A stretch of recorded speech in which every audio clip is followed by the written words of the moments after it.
What's happening with it? Y'all already know what it is. You tuned in to everything boxing.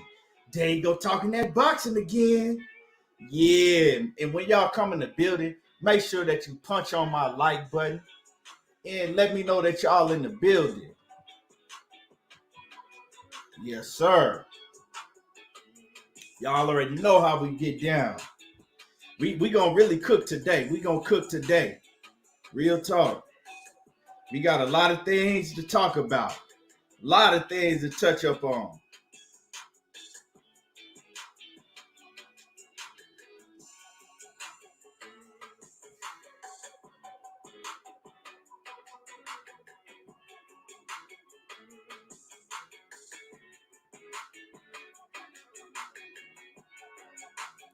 Yes, sir. So when y'all get in the building, make sure that you smash on my like button. Mike Ryan, what's happening with it? Yeah, we gonna cook on that, Mike. War Eagle coming in from that 256. What's happening with it? Salute.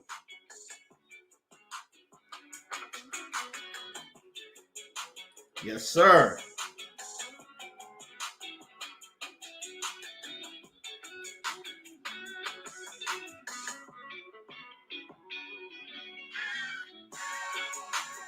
King Charm say, I'm back in the building. I need that bet that Bud knocks out Sean for the 50.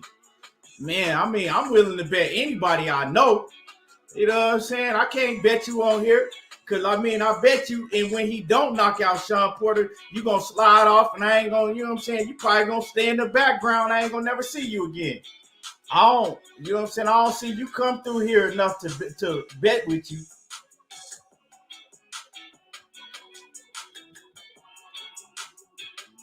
You know what I'm saying? When I bet somebody, and I'm not gonna say, I'm not even saying that you're gonna do that, but I'm just saying, you know, that's easy for you to do. When I bet somebody, you know, people know where I'm gonna be at. Shit, people know I'm gonna pay them. I didn't bet people on here and sent them their cash out. You dig what I'm saying? Uh,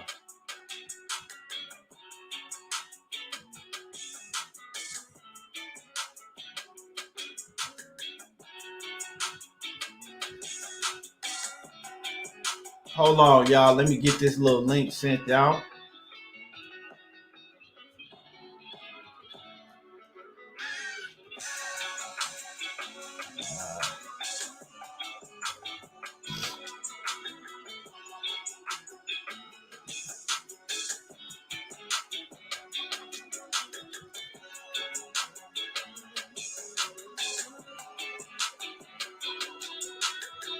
King Charm said, I don't play them games. A picture up there.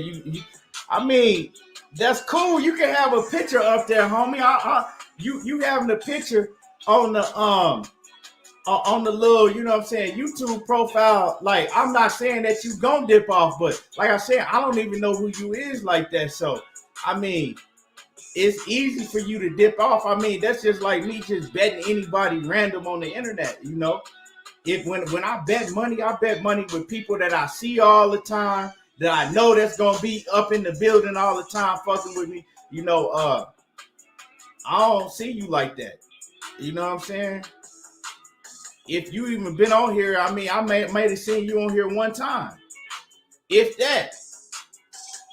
Uh, but yeah, I'm sure gonna, you know what I'm saying. But for anybody that I know like that, if for anybody that I know like that, you know what I'm saying, they already know I want all the smoke. Whoever think that Bud Crawford is finna knock out Sean Porter, everybody know. For the ones that know me, and I know him, I want all the smoke. If they think that, you know what I'm saying? If they think that, I want all the smoke and then some. And I'm talking about whatever they want to bet. I already called Bomac out. I told Bomac we could put 10 bands, whatever you want on it. Let's get it. You know what I'm saying? I'm going to hit Bomac up again. And we're going to see if Terrence Crawford, Bomac, in that camp is really confident that they're going to knock out Sean Porter. We're going to really see if they're confident about that shit.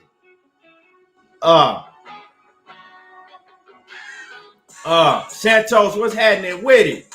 What's good with it? You know what I'm saying? What's happening with it? Uh, so you know what I'm saying? But if you really do want to bet, if you really do want to bet King Charm, we gonna do what another one, what another homie on here did. You know what I'm saying? I didn't know him like that, but he really wanted to bet me, and I think it was on.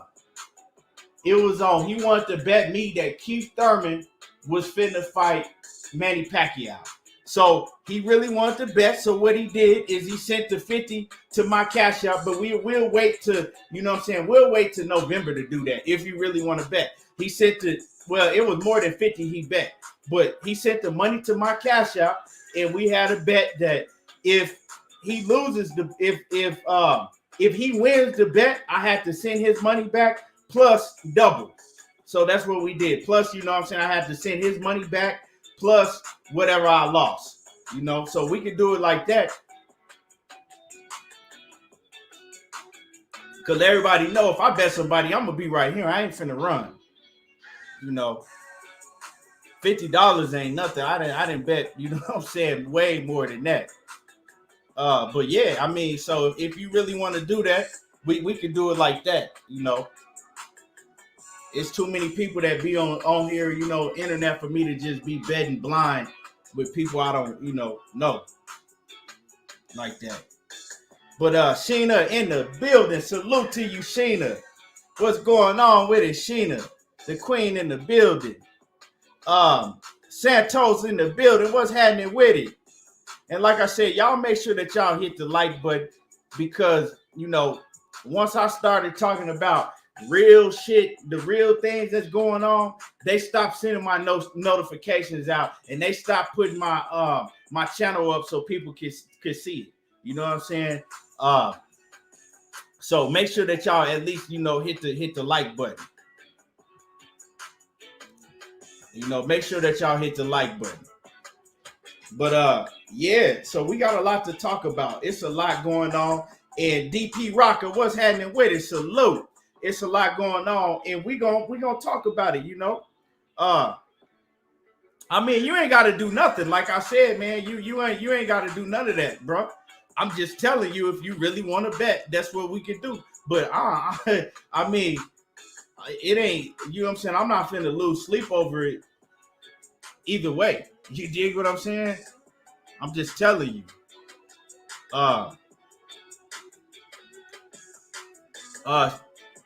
Santos said Sean Porter is the only man to take Errol Spence best punch and take him all 12. Yeah, man. You know what I'm saying? But yeah, if you, like I said, King Charm, if you want to bet, we could wait to, you know what I'm saying, the week of the fight, the night of the fight, whatever. Because we everybody getting excited about this fight, and it's a fight to get excited about.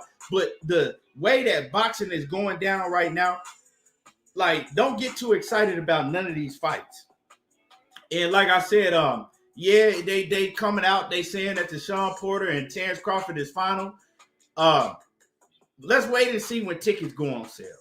You know what I'm saying? Let's make sure that nobody back out. It ain't like, oh, well, we thought the fight was, you know what I'm saying? We thought everything was signed, sealed, and delivered, but then, you know, Terrence Crawford, he didn't like what he was getting paid, or Sean Porter didn't like what he was getting paid, and like all of that, man. You know what I'm saying?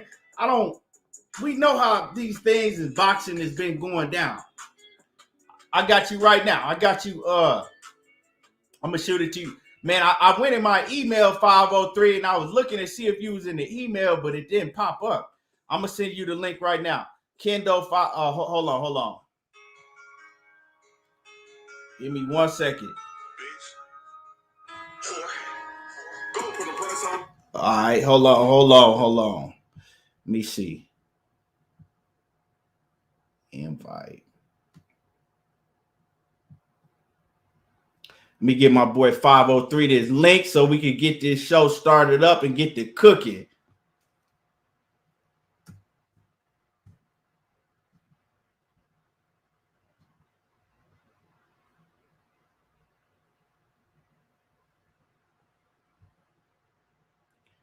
There you go. I got you. I just sent it to you right now, 503. King Charm. I'll text you. I'll text it to you right now. I'll text you the cash out right now. Hold on. But if you willing to take that bet, I'm gonna respect you just because you really believe in what you say. A lot of these cats come through here and they talk that big shit, but when it comes down to okay, well, put that shit that you talking on the line, they ain't nowhere to be found. They really not nowhere to be found. So hold on, I'm gonna send it to you right now. So everybody know Kendo. I'm a King Charm, my bad. King Charm. Everybody know that King Charm. So we right here. Ain't gonna be no running. King Charm want to bet me. He want to bet me the $50 that Sean Porter is gonna get knocked out by Terrence Crawford. And we're gonna chop it about all of that. You know what I'm saying? We got a lot to talk about today. We got a lot to talk about today. In 503, I sent that link. So let me see.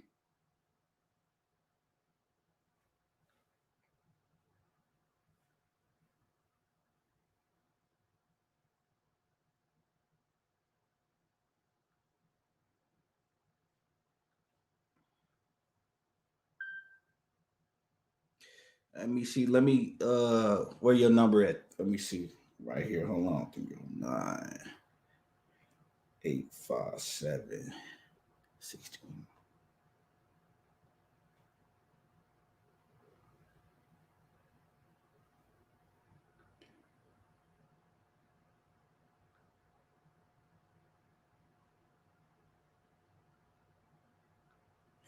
I just text you. I text you right now.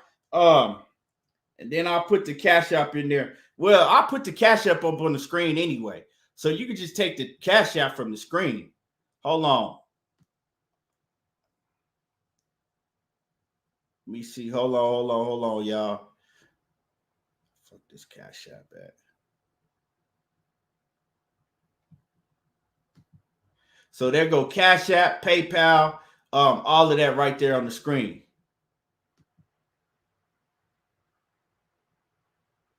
Bet. So we're gonna get it. 503, what's happening with it? Coming straight from that Houston, Texas. That third coast in the building. What's happening with it, 503? There you go talking that boxing again. What's going on with it, my boy? Man, you already know, man. Just another day, man. We finna cook. You dig what I'm saying? We finna cook. We finna cook on it, man. So man, you in 503, we had a great show this morning. Let them know how they could go check out the show that you did this morning, man. Great show, man. You can just type in right on the screen 503 line in the search engine. You know what I'm saying? I'll do you one better, man. I just put my link in the chat so y'all can go subscribe to me, man. We normally go live late night, you know what I'm saying? Sometimes early morning, but we always do our show at 10 o'clock on Sunday. You know what I'm saying? The usual suspect Sunday boxing recap, where we just talk about all the fights over the weekend, chop it up on the hot boxing topics, man, like we was on this morning, bro. And we just have a good time, man. You know what I'm saying? Yes, sir. Yes, sir, man. So everybody that's in the building, everybody that come in the building, and everybody that see this on the replay, make sure that y'all go sub the 503 line. You know what I'm saying? They talking about all boxing, great boxing topics. You know what I'm saying? My man 503. So man, let's you know what I'm saying? I ain't gonna waste no more time, man. Let's get to cooking. Let's get to cooking. The first thing I want to talk about, bruh, before we get into the main topics is Anthony Joshua. He got a fight right around the corner, and that shit is quieter than the church mouse. Like, ain't nobody talking about Anthony Joshua fight. You know what I'm saying? Nobody is talking about Anthony Joshua and Usyk. And it's like, damn, at one point in time, that's all people were talking about. I think you got me in the background. If you cut the background down, 503. Okay. Let me go back on mute. Yeah, at one point in time, that's all people was talking about is Anthony Joshua. Anthony Joshua. But when you look at it, Anthony Joshua's name has sizzled down ever since Deontay Wilder took his L to Tyson Fury. Even when Anthony Joshua and Tyson Fury, you know what I'm saying, when everybody believed the hype that Anthony Joshua and Tyson Fury was going to fight each other, and I continue to tell people all that shit was a lie. Now, Tyson Fury came out and let y'all know that it was a lie. They never had nothing, you know what I'm saying? They was never going to fight. But everybody all the trolls was coming in when I told y'all it was a motherfucking lie. But even when Anthony Joshua's name was linked to Tyson Fury, people was really so much more talking to Tyson Fury, talking about Tyson Fury, and really, you know, acting like Anthony Joshua really didn't exist. Now Anthony Joshua got a fight right around the corner, and ain't nobody talking about Anthony Joshua. He got a fight in less than 2 weeks, I believe. You know what I'm saying? He got a fight in less than 2 weeks, and ain't nobody talking about Anthony Joshua. So it's like, what happened? And I remember when everybody was saying that Deontay Wilder, nobody knew Deontay Wilder. Everything was Anthony Joshua, Anthony Joshua. So my question is, what happened to all of the Anthony Joshua fans? Because it's real quiet around, you know, shit. When it comes to Anthony Joshua, it's like most people don't even know he finna fight coming up. How does he have a fight coming up and nobody's talking about Anthony Joshua? So where did all the Anthony Joshua fans go to? I'm just wondering, where did all the Anthony Joshua fans go to? 503, have you noticed that nobody's talking about Anthony Joshua right now? And he got a fight coming up. Yeah, it's funny that you say that, bro, because I was saying the same shit earlier on my show. And it's like people are more caught up in this Wilder Fury situation, I think, and hyped up about that shit that's next month than they is about AJ Fury that's coming on next week.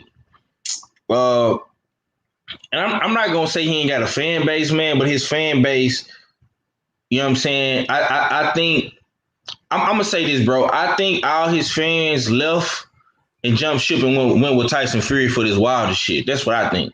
You know what I'm saying? Because don't nobody really care about Usyk like that. You know what I'm saying?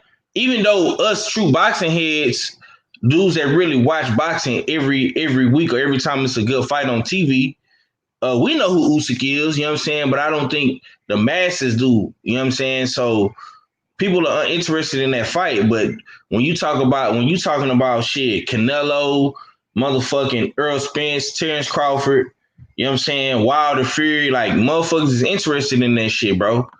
You know, and another thing, like Usyk is hard to sell because he don't speak English.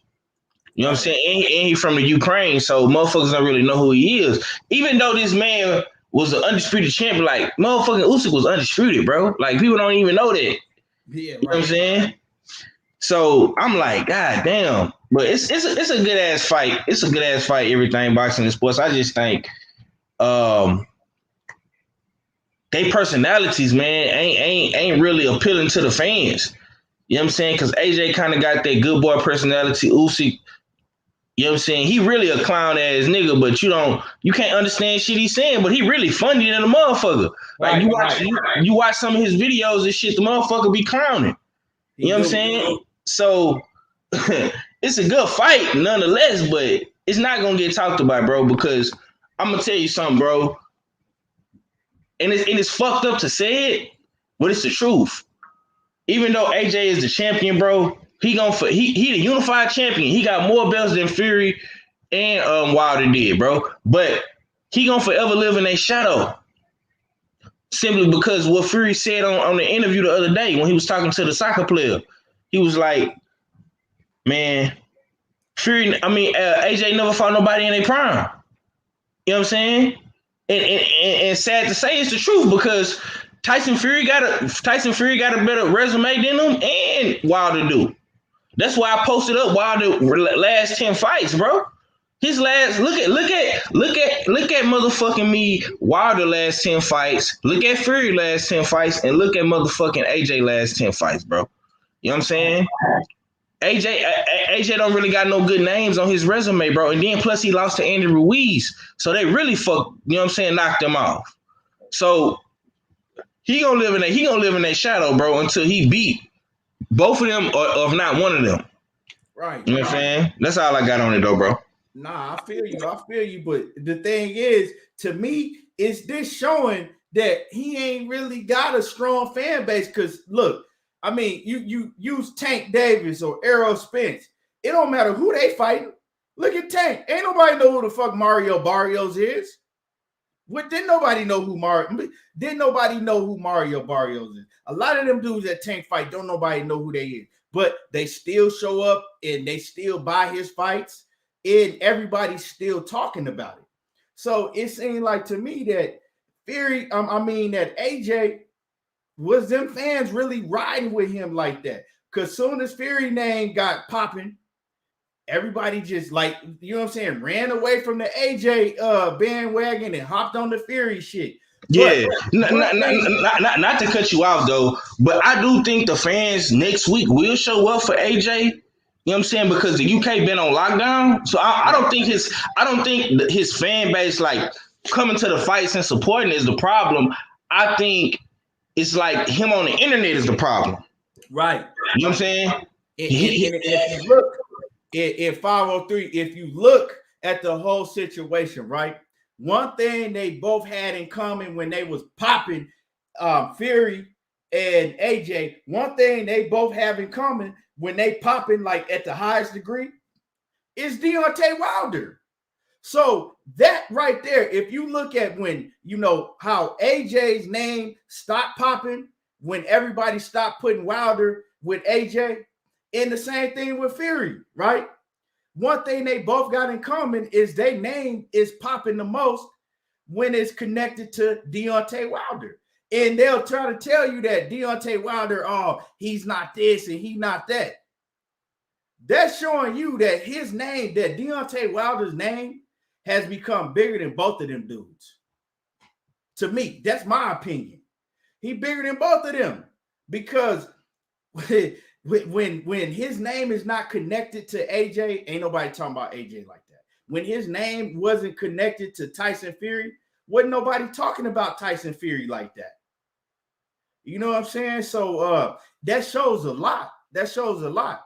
I actually personally, I like AJ. You know what I'm saying? I think a lot of his fans really disowned him too when he got to, you know, talking about real issues. When he started talking about the Black Lives Matter issue and all of that. Hey, they ran away from him. They got away from AJ. They turned on him. So was they really, really down with him in the first place? But as far as the, you know, in the UK, the fight, I think they're going to show up to the fight. But you really see how, you know, how you support it by right here on YouTube. You know what I'm saying? The fighters that's really, really, you know what I'm saying, popular and support, got support behind them. You can't go on YouTube without seeing videos about them. You know, this is really where boxing live at, because boxing wouldn't be shit if they had to, you know, depend on ESPN and Fox to promote them.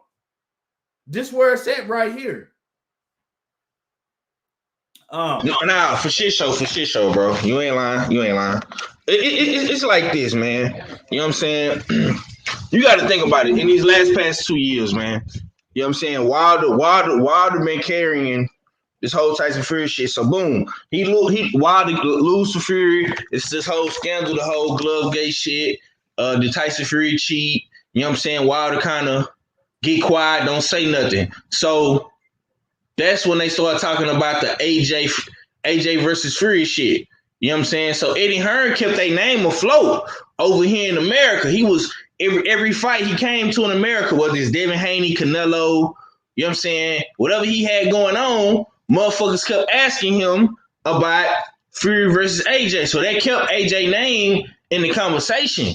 You know what I'm saying?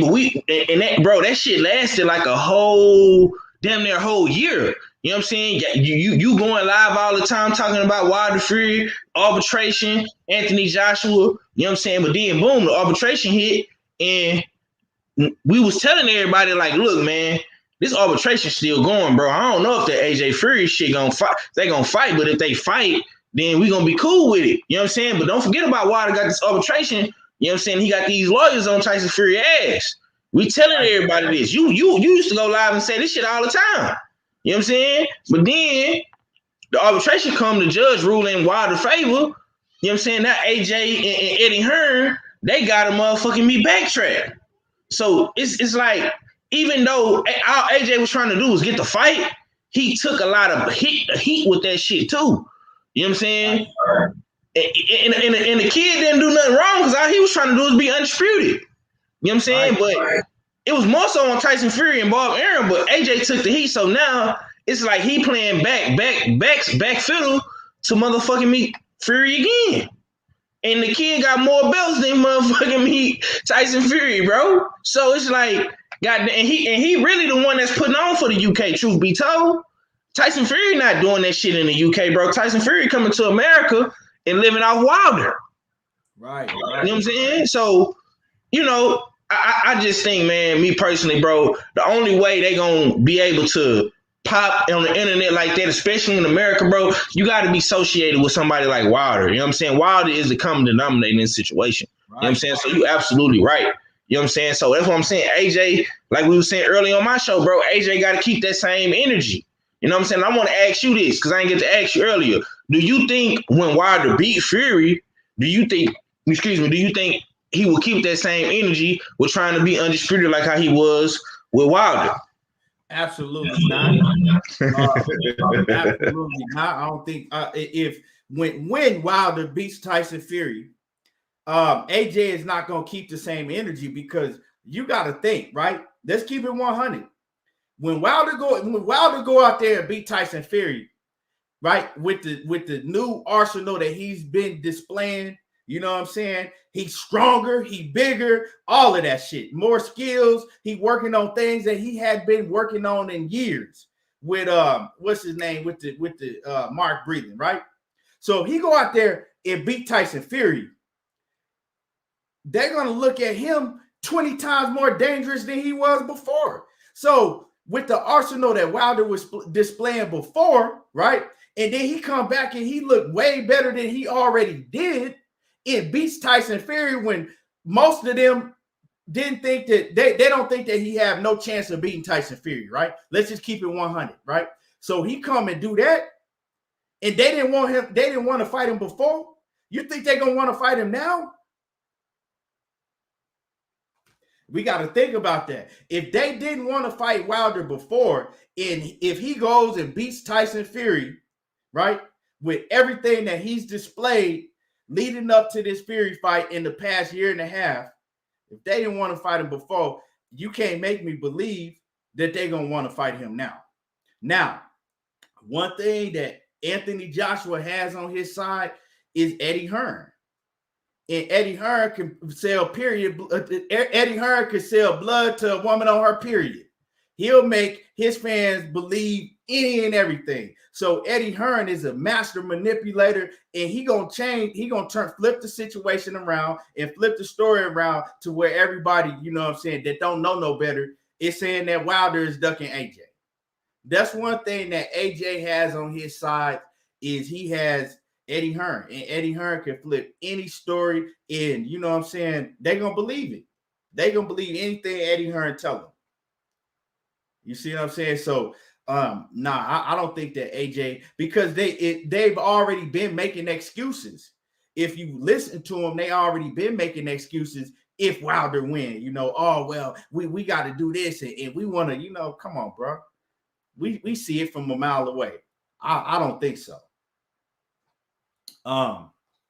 But it's gonna take the fight being so big to where if you got the Saudis offering 500 mil to make that fight happen, is that a fight you can turn down? Nah, because then Eddie Hearn is looking at the dollar signs and he's like, shit, fuck it. If you know what I'm saying, if they offering 500 mil for a Deontay Wilder Anthony Joshua fight, ain't no way we could, you know what I'm saying, turn this shit down. Because Wilder beats Fury, Wilder becomes by far Like it's not close at all. He becomes by far the biggest name in boxing and one of the biggest name in all the sports.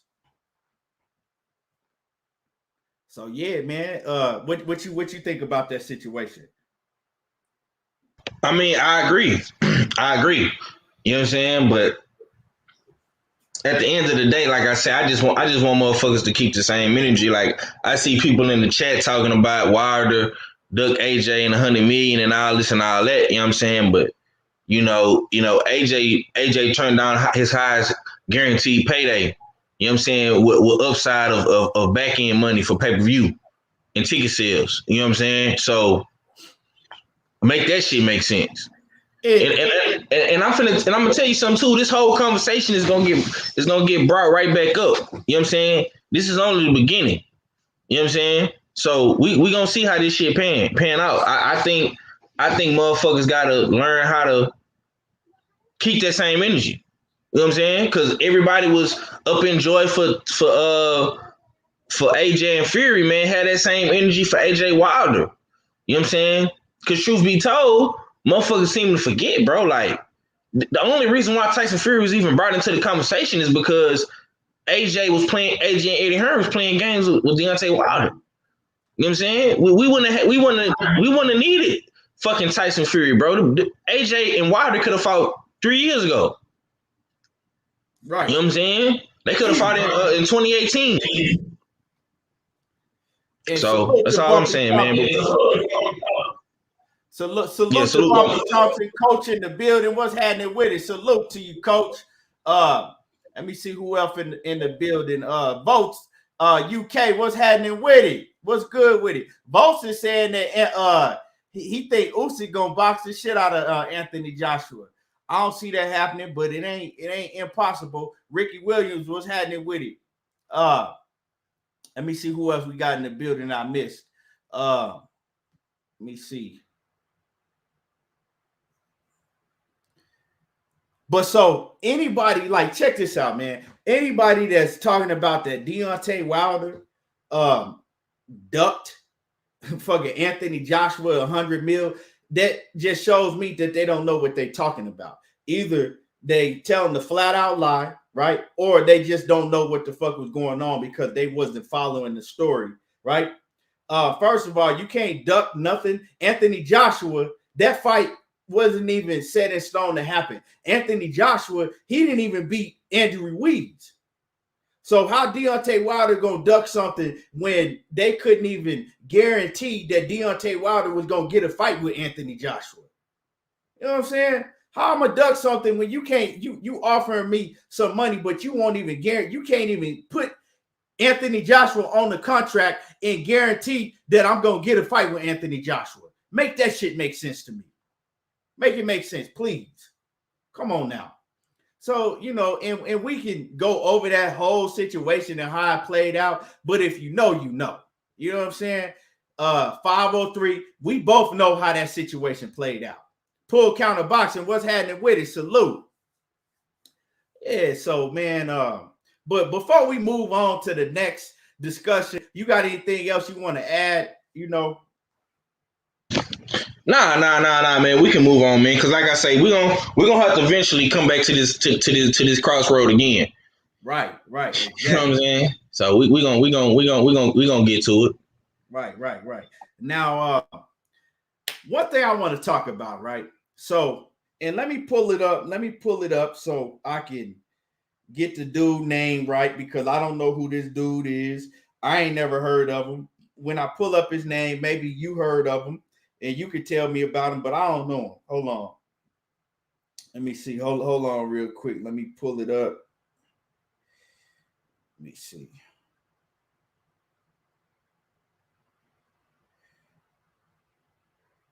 You got a super chat too, bro. Okay, yeah. KG, what's happening with it? KG off in the building. He said, we in here. Salute my dude, Key. Everybody in the chat, make it make sense. You already know. Salute to my brother KG in the building. So, right. So, Mikey Garcia, man, I want to talk about Mikey Garcia, bro. Mikey Garcia, his name has been pitted with Gervonta Tank Davis. It's been put with who else Mikey Garcia named, and I'm talking about recently, right? Regis Prograis. Well, I'm gonna get to Regis. I'm gonna get to that, right? But he Manny Pacquiao, Gervonta Tank Davis, and one thing that Mikey Garcia said, he said, "All I want is the biggest and best fights." Right? We looking for all the big names. So Mikey Garcia, we seen about 19 months ago, he was in the ring, right? He fought Jesse Vargas at 147. To me, he won the fight, but to me, there was a close fight.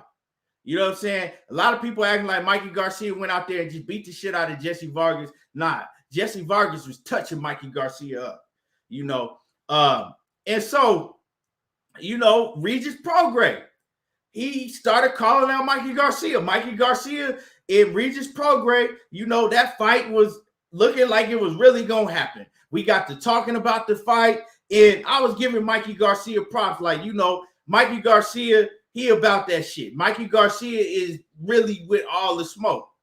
Then all of a sudden you hear Regis Prograis come out, and you like, and he talking about like, man, Mikey Garcia ducking me. Mikey Garcia is pulling out of the fight. He, you know what I'm saying? I thought we had, you know, something going on. Now Mikey Garcia, you know, pulling out. So I'm like, damn, I ain't get on Mikey Garcia. 503, I ain't even talk about it, right? I was like, damn, I really wanted to see Mikey Garcia and Regis Prograis, but I'm like, man, Mikey Garcia must got something bigger and better than Regis Prograis in the works. Shit, Mikey Garcia might be finna fight Keith Thurman and we ain't heard about it, you know, because Mikey Garcia, once again, he's saying that all he wanted was the biggest and best names. So the news comes out yesterday that Mikey Garcia is finna fight Sandor Martin. Now, if I'm wrong, I'm wrong. You know what I'm saying? At 503, he can let me know if I'm wrong. But I ain't never heard of this motherfucking dude before. You know what I'm saying? So, for you to shut down a Regis Prograis fight and then go and fight a Sandor Martin that I've never heard of in my whole entire motherfucking career, I ain't heard of this dude.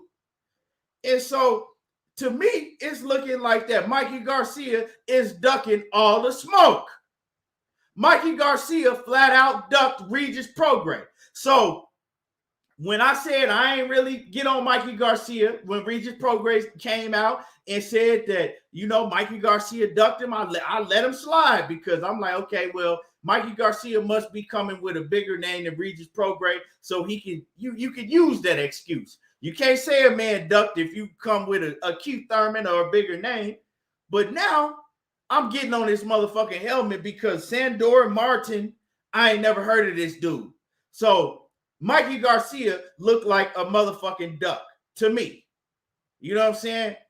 It looked like a duck to me. And if I'm wrong, 503, please let me know I'm wrong. If I'm wrong, somebody in the comments, let me know that I'm wrong, that Sandor Martin, maybe it's just, you know, I've been motherfucking in a coma or something. Maybe I've been in a coma and this dude, Sandor Martin, everybody know him and he been killing shit and maybe he tougher than Regis. If I'm wrong, let me know. 503, is Mikey Garcia flat out ducking Regis Prograis and he don't want no smoke with Regis? Or am I wrong? I'm like I said, we was talking about this morning on my show, bro. I talked about it a little bit before you came on. It's multiple ways you can look at it. I think what Mikey Garcia did, I think he clout chased a little bit. Now to say that Mikey Garcia ducking the smoke, you know, I mean, you can make a case for Mikey, you know what I'm saying? Because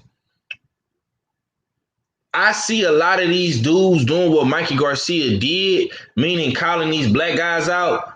But the difference between, like, for example, you see Ryan Garcia, Jojo Diaz, they call out Devin Haney, but they don't fight him. Ryan Garcia play games with Tank Davis, but he don't fight him. You know what I'm saying? The difference between them and Mikey is Mikey actually got in the ring with the black dudes, with the Broners, the Robert Easters, the Earl Spencers. Now, I'm going to say this, to get back to what you're talking about. I'm not gonna this just me, homie. You know what I'm saying? You might look at it different. Brothers in the chat, sisters in the chat might say something different. But I don't think he ducking the smoke just yet because this is his first fight back in 19 months.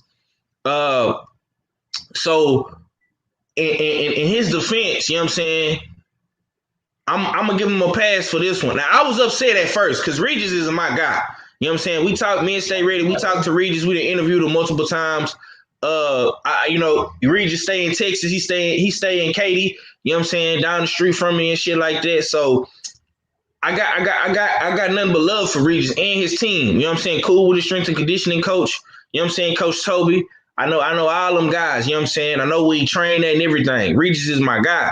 You know what I'm saying? And I know Regis really upset about this. You know what I'm saying? And his team is upset. But Mikey haven't fought in 19 months, man. You know what I'm saying? Taking this warm-up fight is cool. You know what I'm saying? From what I'm hearing, my sources telling me that he want to take this tune-up fight and he gonna fight Regis next. You know what I'm saying? And I'm cool with that. So I'm not gonna say he ducking the smoke just yet. But after this fight, bro, you know what I'm saying? He's still on that same bullshit. Then I'm gonna say he ducking. You know what I'm saying? But I do feel like, you know what I'm saying, when fighters take a layoff, bro, especially as long as him, he damn near been out the ring for 2 years. You know what I'm saying? He ain't legally obligated to fight nobody. He can have a tune-up fight. You know what I'm saying? But I will agree with you with this. I don't know who the fuck this dude is. You know what I'm saying? I never heard of this motherfucker. You feel me? So I do agree with you with that. He could have fought somebody that we knew about, a better name.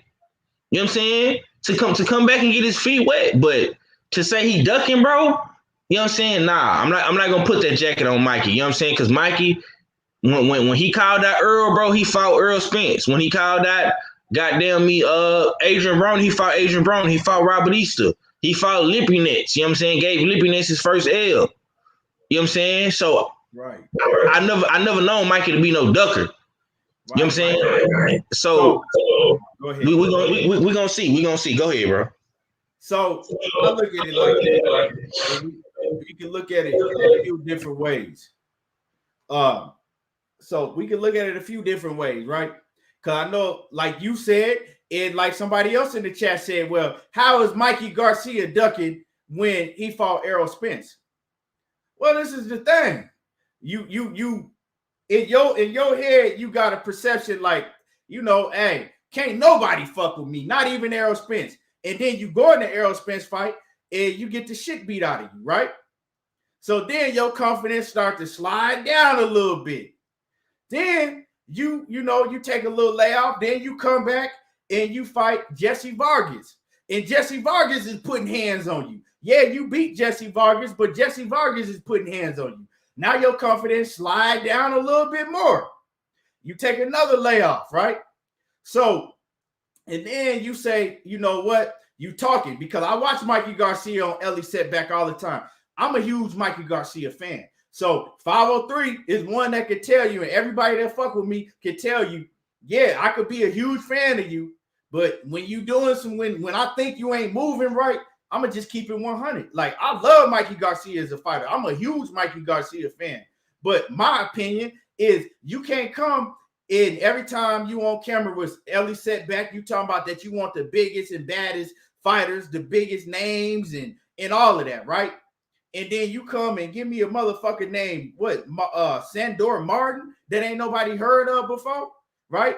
When you had a Regis Prograis fight right there, nobody was telling you that you had to fight Regis Prograis. You said that you wanted the biggest and toughest and baddest names. You said at this stage of your career, you didn't want to fight nothing but big names. So, I mean, and then you come with a Sandor Martin. I'm just going off of what you say. I only can, you know what I'm saying, take a man for his word. If a man tell me something until he showed me different, I'm going to have to take him for his word. So I'm taking him for what he told us. You dig what I'm saying? He told us that he wanted the biggest and best names. So, yeah, he did fight Adrian Broner and Robert Easter. He was fighting nothing but tough competition leading up, you know what I'm saying, for a long time. But now maybe he don't have the same confidence because the Mikey that I knew would have jumped right in the ring with Regis Prograis and wanted all the smoke before. You know what I'm saying? So all this pump faking and all this talking that you doing on Ellie to come and fight a motherfucking Sandor Martin, a guy that don't nobody know. You dig what I'm saying? Nobody knows this guy. And I'm looking at his resume 503, and I see that he is, let me see, he's 38-2 with 13 knockouts. He ain't fought nobody. The only name on his resume that he fought that I can recognize is one of his L's that he took was Anthony Yiggett. Now, Anthony Yiggett, right? Anthony Yiggett is a guy that just got knocked out and stopped by Rolly Ramirez. He got stopped by Rolly. So that's the only fighter on this dude, Sandor Martin's record that I recognize is Anthony Yiggett, the same Yiggett that just got his ass beat by Rolly. So, nah, man, you can't. I'm not. And like I said, I'm a Mikey Garcia fan. So anybody that's in the background talking about, oh, you hating on Mikey Garcia and all this, nah, not at all. You know what I'm saying? I'm just keeping it real from my perspective, how I see this shit. You know, we got to take a man for his word. You dig what I'm saying? We got to take a man for his word. But, you know, I will give Mikey some slack. Right, I will give Mikey some slack, like 503 say, because Mikey have fought, you know, he have fought some killers. But his confidence to me is not looking like it was. And another thing I gotta say, right? Everybody say, well, he has been on a long layoff. Well, okay, well, why was you finna fight Manny Pacquiao then? You said you was gonna fight Manny Pacquiao. The Manny Pacquiao fight fell through. It didn't happen. So, I mean, why was you willing to fight Manny Pacquiao? Because a lot of people will say that's a much more dangerous fight than Regis Prograis. I don't know. Maybe you was comfortable to losing to Manny Pacquiao because of the bread, but you don't want to lose to Regis Prograis because that's a higher risk and you're going to get paid less. That's still showing me that you don't have the confidence that you once had. That's how I'm looking at the situation. So, yeah, man, I hope that they not paying Mike. I don't know, and I'm not the person to ever hate on nobody bag, but if they paying Mikey Garcia a big ass bag to get in here and fight this nobody, where is he fighting at, on DAZN? Yeah, he fighting. It's gonna be a Latino based card. They got three Latino fights on there. And he fighting in Fresno on DAZN. So if Eddie Hearn is paying Mikey Garcia a lot of money to get in the ring and fight a nobody that ain't nobody heard of, because we know he got paid like $7.5 million to fight Jesse Vargas on DAZN, his last fight 19 months ago. So if he getting paid a big bag to fight this dude ain't nobody never heard, that's foul on Eddie Hearn part. And if I'm Mikey Garcia, if you finna give me a bag, you know what I'm saying, to fight a nobody, well, I'm gonna keep, you know what I'm saying, I'm gonna bleed this shit out. I'm gonna keep doing it. So, man, this shit to me is just some bullshit all around the board. But like I said, man, it is what it is. I'm looking at it as if you really felt confident in yourself right now, in your abilities right now. We're not talking about 2018 Mikey Garcia, 2017. If you feel confident in your abilities right now, I think that you would have gotten the ring and made that fight with Regis Prograis. But that's just my opinion. But I'm not gonna go too hard on Mikey because Mikey is proven. He like you said, 503. In the past, he's been willing to take all the smoke, so we got to cut him a little slack. And Coach, what's happening with it? Coach John Kramer in the building. My man, Knockout Boxing 86 TV off in the building. Drop that link. My boy. Yes, sir. Drop that link, Knockout. And everybody make sure that you go sub to Knockout Boxing 86 TV. And the queen, Cassandra Mason, is in the building. Salute to you, Cassandra. But yeah. Yeah. So I mean, if I'm Mikey, I'm taking the big bag if you throwing me, you know what I'm saying? I'm not gonna call Yeah. him a bum because some people, you know what I'm saying, they feel some type of way when you call the fighter a bum. I'm gonna just say if you getting a big bag like that to fight a nobody, if that's me, I'm taking the bag every time. You gonna keep on being a dummy and paying me all this money. Shit. So you can look at it either way. So I ain't gonna go too hard on Mikey because he don't have a history of doing shit like that. Like you made a good point, 503. You made me look at it in a different light. That okay, yeah, he could be ducking Regis, but he don't have a history of ducking. So we gonna cut him some slack. Kurt, what's happening with it? Kurt in the building. I'm glad to see you. You know Salute what to I'm the saying? OG. Get back healthy, Kurt. Salute to the boxing historian, Kurt, in the building. Yeah, so Yes, sir. 503, anything else you want to, touch on with that situation? I mean, I think me personally, bro, what I think Eddie Hearn is doing, I think Eddie Hearn is trying to tap into that Latino shit. You know what I'm saying? He's tapping into the Latino market with all these different Latino fighters and stuff like that. And plus he got Canelo right there on his side. So if Eddie Hearn can work with Golden Boy and Top Rank, you know what I'm saying, him and Ball can get back in business, he might be on to something. You know what I'm saying? Because, Fresno, you know what I'm saying? California, you right next door to California, you know what I'm saying? What, it's a lot of, Hispanics and stuff out there, Mexicans and shit like that. So this is an all Latino event. Remember that. So he's trying to appeal to them Hispanics and the Mexicans in California. This ain't Fresno. You know what I'm saying? This ain't LA. You know what I'm saying? This ain't Inglewood or none of that, nigga. It's Fresno. Well, yeah, I know it's a bunch of Hispanics up there. You know what I'm saying? So, hey, if Mikey getting a big bag, he can sell some tickets in California. He a California kid. Shit, hey, make your money, man. But at the same time, you can't be clout chasing my man's name, bro. Because that's what you did. You clout chased. You clout chased. You kept your name afloat with the Pacquiao shit. Pacquiao came out immediately and dismissed that shit. So you had to latch on to somebody else. You used Tank Davis. And I still think that's another good fight for Tank Davis, bro. Hell of a fight.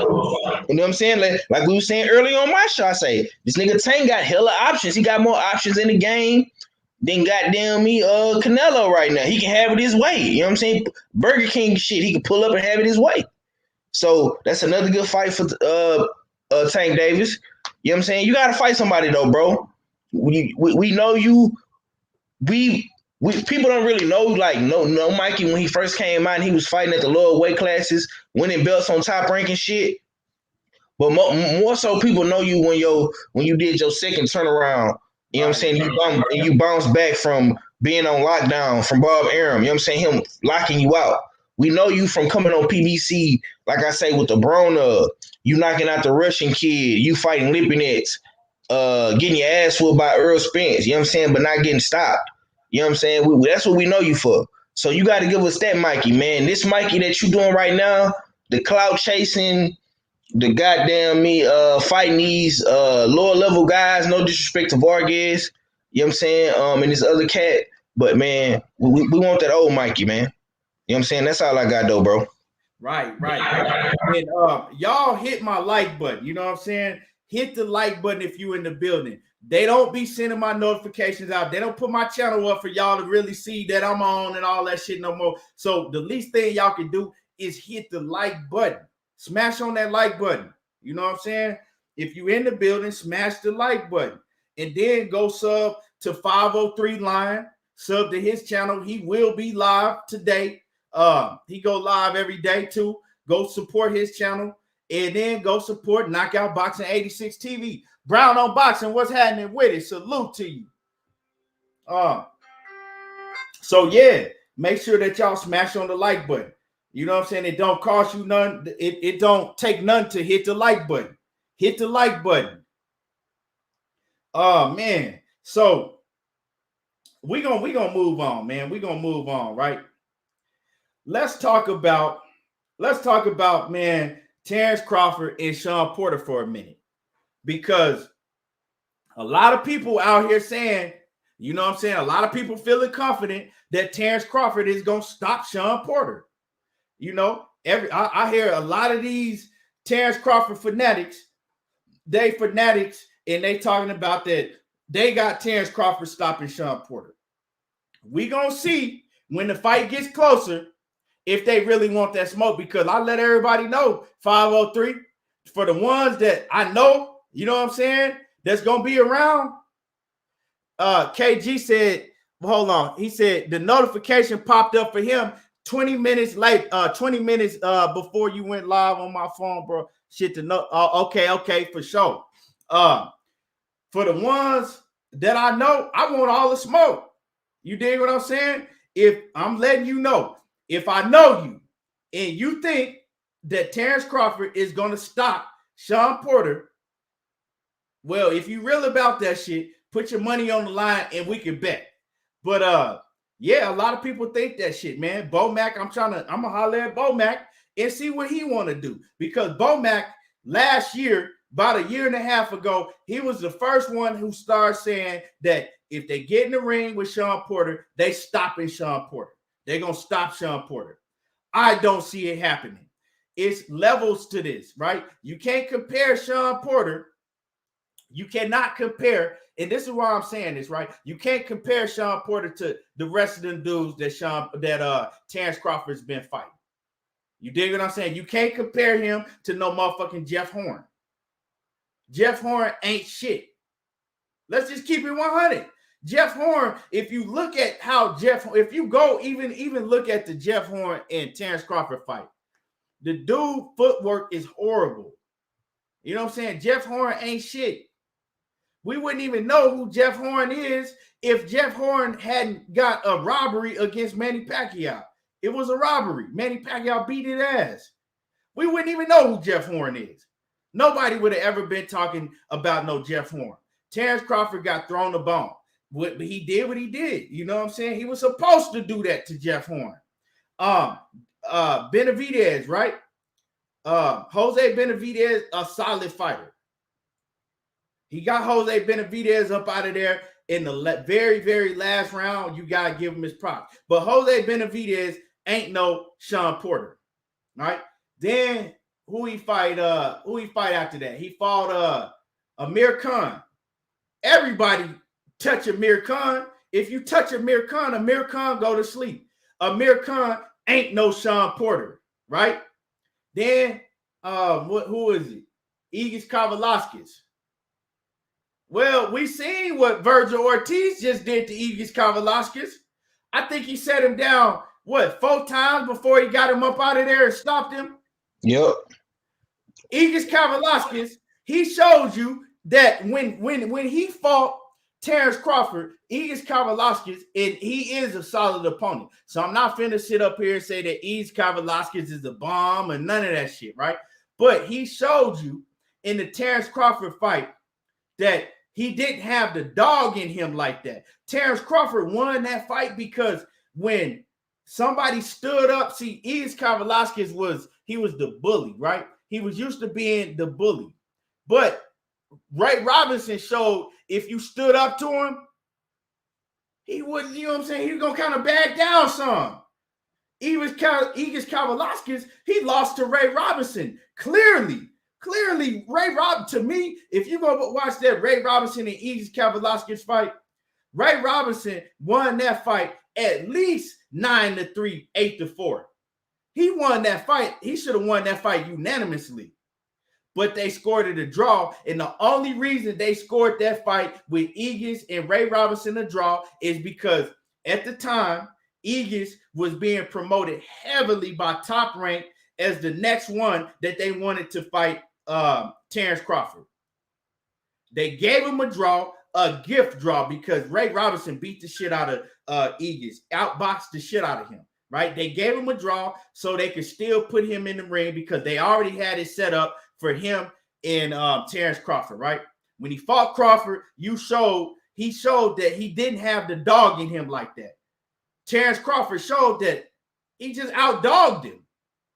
When the fight became a firefight, Terrence Crawford came forward and Aegis back down. So you cannot ever compare a Aegis Kavaliauskas to a Sean Porter, because Sean Porter ain't going nowhere.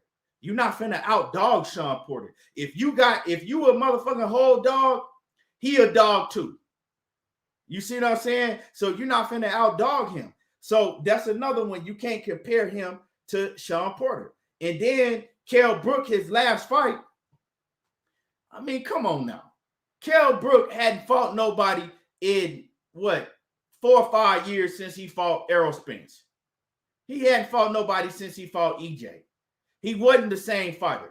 You stopping somebody with a half jab. Well, he didn't stop him with that punch, but he hurt him, right? And basically that was the, you know what I'm saying? That's what caused him to be stopped with a half jab, half hook. That wasn't even it wasn't even, you know what I'm saying? It was a punch that anybody would have just like if you put him in the ring with Errol Spence would have walked through that shit. Sean Porter would have walked through that shit. So I'm saying all of that by saying this. If you compare all of those and you think that he's going to stop Sean Porter because he stopped those guys, well, hey, place your bets. I'm right here in front of you. If you really believe that, place your bets. Place your bets. Because I'm telling you right now, I strongly believe that he is not going to stop Sean Porter. He's not even going to come close to stopping Sean Porter.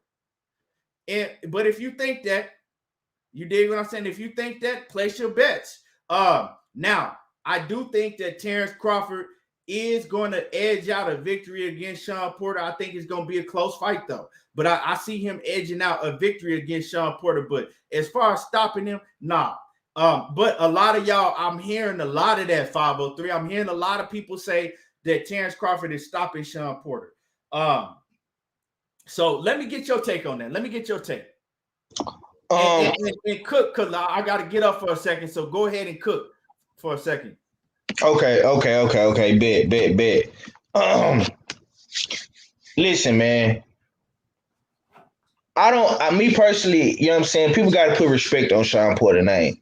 The man has been in there with some of the best welterweights of our era. You know what I'm saying? Errol Spence, Keith Thurman, Danny Garcia, Kell Brook, Devin Alexander when he was still Devin Alexander. He fought Berto, you know what I'm saying? And none of these guys, Adrian Broner, none of these guys stopped and knocked him out. He has 3 losses. He lost to Errol Spence. He lost to Thurman. You know what I'm saying? And he lost to Kell Brook. You know what I'm saying? And all those guys that I just named are probably going to be Hall of Famers one day. Listen, man.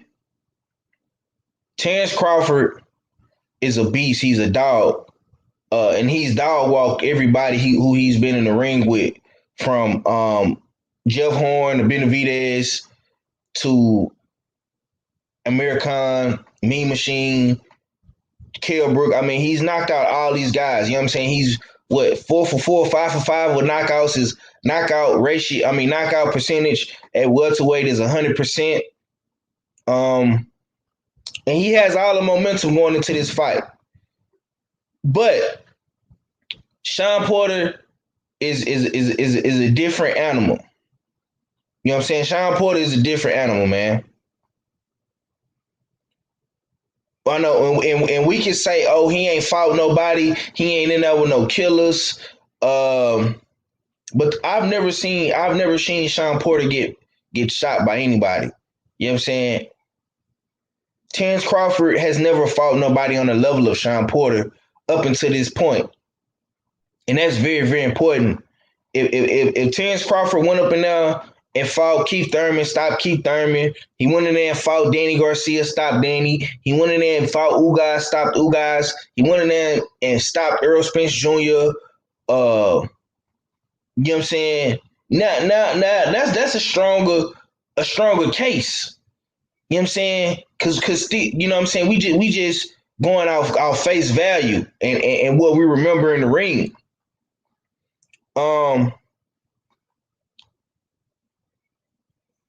Homie say unbeaten post style was better journeyman than Portland. Ah man, you tripping, homie. You put Victor Postile in the ring with Sean Porter right now. I bet you Sean Porter whoop his ass. You see, y'all gotta stop comparing these dudes' resumes, bro. Victor Postile and Sean Porter are nothing alike, bro. Two different styles, two different weight classes, man. You know what I'm saying? Sean Porter will dog walk Victor Postile, bro. You know what I'm saying? Victor Postile couldn't deal with Jose Ramirez, bro. What you think Sean Porter gonna do? Like y'all gotta make that shit make sense, bro. Like a dude in your chat said Postile is a better journeyman than Sean Porter, bro. What the fuck be wrong with these dudes, man? When I see shit like that, I don't even pay attention to it, bro. But you know, these dudes to say anything, man. Yeah, man. But like I was saying though, man, like I say, man, Sean Porter has a dog-like mentality, man. I think Sean Porter is the best athletic fighter Chance Crawford has been in the ring with, man. Sean Porter is a real deal, true athlete. You know what I'm saying? He comes in dog shape. You know what I'm saying? He's always in shape. He's not chinny. Every shot that Sean Porter got caught with when he got dropped, bro, was perfectly timed, accurate punches, and it's the same fucking punch. To be honest with you, the left hook. Can Terrence Crawford drop him? Yeah, Terrence Crawford can drop him. He got the skill set to do so, but I'm not gonna sit up here and act like he gonna stop him. Cause Keith Thurman didn't stop him. Errol Spence didn't stop him, bro. You know what I'm saying? And I think Keith Thurman and Errol Spence are two of the best punches at 147. Me personally, that's what I think. Especially when Keith Thurman was still Keith Thurman. Now this Keith Thurman you got now post ponytail, I don't know, but when he had that ponytail, bro, Keith Thurman was cracking shit. He cracking. Yeah, he was, bro. He hit Sean Porter with some of the hardest right hands I ever seen in my fucking life, bro. And Sean Porter said it on his podcast the other day. I was listening to his podcast. He was like, yeah, man, you know, because they was talking about the Gabriel Flores fight and how, you know, his pops wanted to stop it. And he was like, nah, don't stop it. You know what I'm saying? So with that being said, bro, when he fought Thurman, bro, his pops was like, damn, you cut out. Right? You okay? You good? Because he was getting hit with some shit. Right. You can hear me? Yeah, I can hear you. Yeah. Okay. So that's what I'm saying, man. It's a tall task to put on T Bud, man. I don't want T Bud to go up and with that pressure talking about he got to stop somebody and knock somebody out, bro. Just get the win, man, and keep your belt. That's the most important thing for me, man. Right. You know what I'm saying? And, you know, to cook on this situation, right, it's a lot of factors that when everybody running, talking about, oh, he going to stop Bud. A lot of factors that they not even looking at, right? Let's go back to the Kell Brook fight. And I hate to do this, but it's just, let's keep it 100. Let's go back to the Kell Brook fight. Why that fight lasted, right? Kell Brook gave Terrence Crawford a much tougher time than he did Errol Spence. A lot of people was talking about, this, you know, in the first 6 rounds, you know, if you go back, he wasn't, Kell Brook was a way better Kell Brook back then, and he wasn't winning that fight it was a, you know what I'm saying, it was a highly competitive fight with Errol Spence and Kell Brook for the first, you know, 6 rounds or whatever, but he gave Terrence Crawford a much tougher fight while that fight lasted, right? Now, let's think if Kell Brook had punch resistance, what would have happened if he had punch resistance with Terrence Crawford? Because the punch that hurt him was a punch that was not supposed to hurt a fighter on the caliber of a Kell Brook if he still has some punch resistance. You know what I'm saying? He had he had Terrence Crawford swole up, had his eyes swole up. So what would have happened if Kell Brook had punch resistance? That's some things you gotta you know, ask yourself. It's a lot of hold on real quick. Okay. Yeah. It's a lot of things that you got to ask yourself, leading up. If you really think that Terrence Crawford could knock out Sean Porter, I don't see it. Sean Porter has never even been hurt in the fight. Like I told you on the video I made. Yeah, Terrence Crawford is a whole dog. When I'm saying this, I'm not taking away nothing from Crawford because I edged Crawford in the fight, but you got to look at the situation. You know what I'm saying? And you got to look at what Sean Porter has done throughout his career. Sean Porter been in with the best and ain't never been hurt. And I got to tell y'all once again, just because you've been dropped, he was dropped by Adrian Broner and he was dropped by Errol Spence. The AB just connected with a motherfucking goddamn uppercut out of nowhere, some fast shit that Sean Porter didn't see. And he got right back up and he took it to AB and won the rest of the round. You know what I'm saying? Got right back up and took it to AB. He wasn't hurt. So you could get dropped and not be hurt. You know what I'm saying? With Errol Spence, the same shit happened. Errol Spence hit him with a hook out of nowhere that Sean Porter didn't see.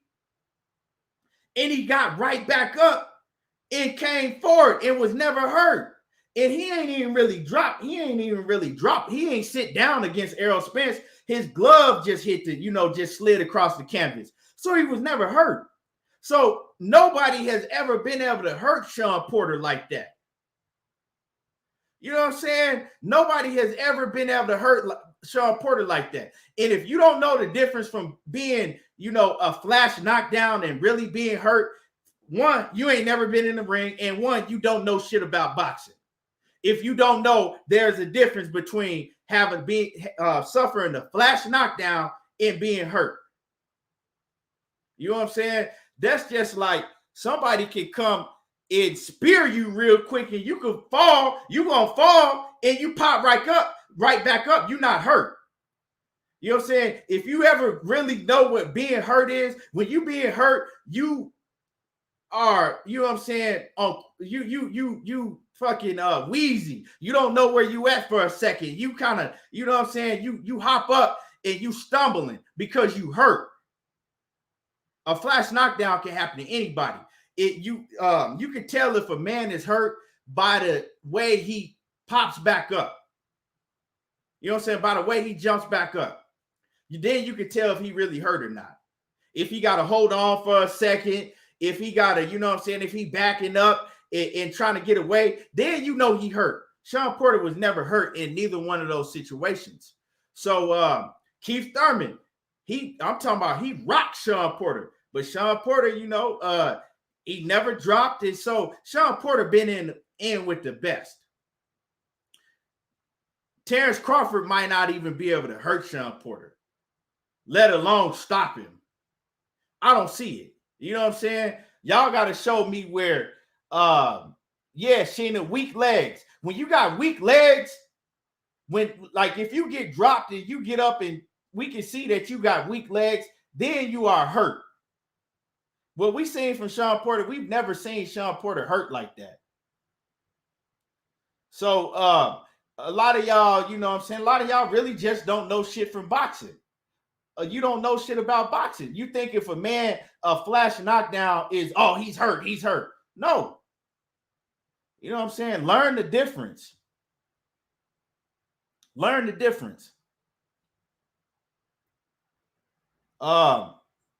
Anybody can sit down, be set down if they get hit by a punch that they didn't see. It's just, you know what I'm saying, some shit that's the force that take you down and you hop back up like, I'm good. Shit, I just didn't see it. Motherfucker caught me off guard. That's it.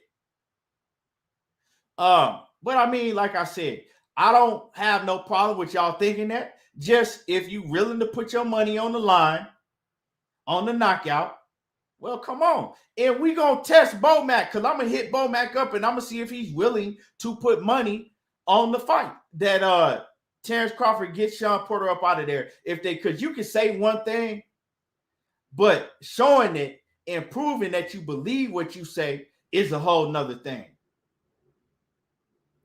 But you know what I'm saying? Bud is a great fighter. I just don't see it happening. I don't see the knockout happening. let me get to some of y'all comments. Let me get to some of y'all comments and hit my like button. If you everybody in the building, if you have not smashed on the like button, make sure that you smash on the like button. Hit the like button. Let me see.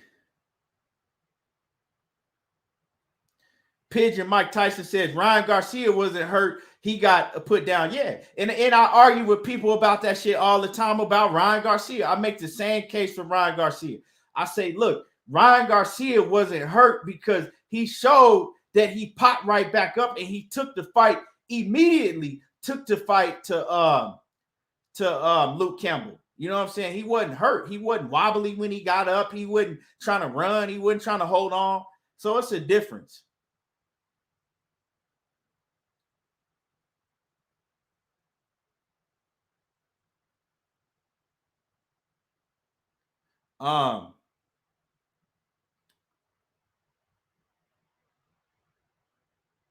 Malachi Walker say Bud was the reason his punch resistance didn't hold up. Man, if Malachi, you can't sit on here and tell me that that everything we had seen Kell Brook go through, right? All the punches that we had seen Kell Brook take. Kell Brook was in the ring with Triple G, and Triple G couldn't sit Kell Brook down. He couldn't get Kell Brook up out of there. They stopped the fight. You can't sit there and tell me that it was because Bud Crawford just hit that fucking hard. No, he wasn't the same fighter. First of all, he hadn't fought at that weight class, you know what I'm saying, in almost 5 years. And then ever since he had fought Errol Spence, Kell Brook hadn't fought no fighter on, you know what I'm saying? He was fighting D and C class fighters at 154. He didn't have the same punch resistance. It wasn't because Bud just got devastating power we ain't never seen before. So you telling me that Bud Crawford hits harder than Triple G? Make it make sense to me. You got to make this shit make sense to me. You can clearly see he didn't have the punch resistance no more. He was shot. He wasn't the same fighter. Because you telling me that he could take solid flush shots from Triple G, but couldn't take a fucking jab from Sean Porter. I mean, from Terrence Crawford. He could take flush shots from Triple G, but couldn't take a jab from Terrence Crawford.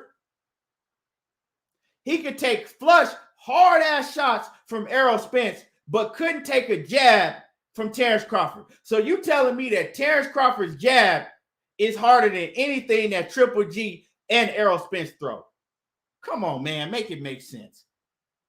Y'all got to come on. Y'all really got to think this shit through. And I'm not taking nothing away from from Terrence Crawford. But come on, y'all just got to make some of this shit make sense to me. He wasn't the same fighter. Terrence Crawford, he went in there and did what he did, and I give him much props for doing what he did, but he wasn't the same fighter. Juan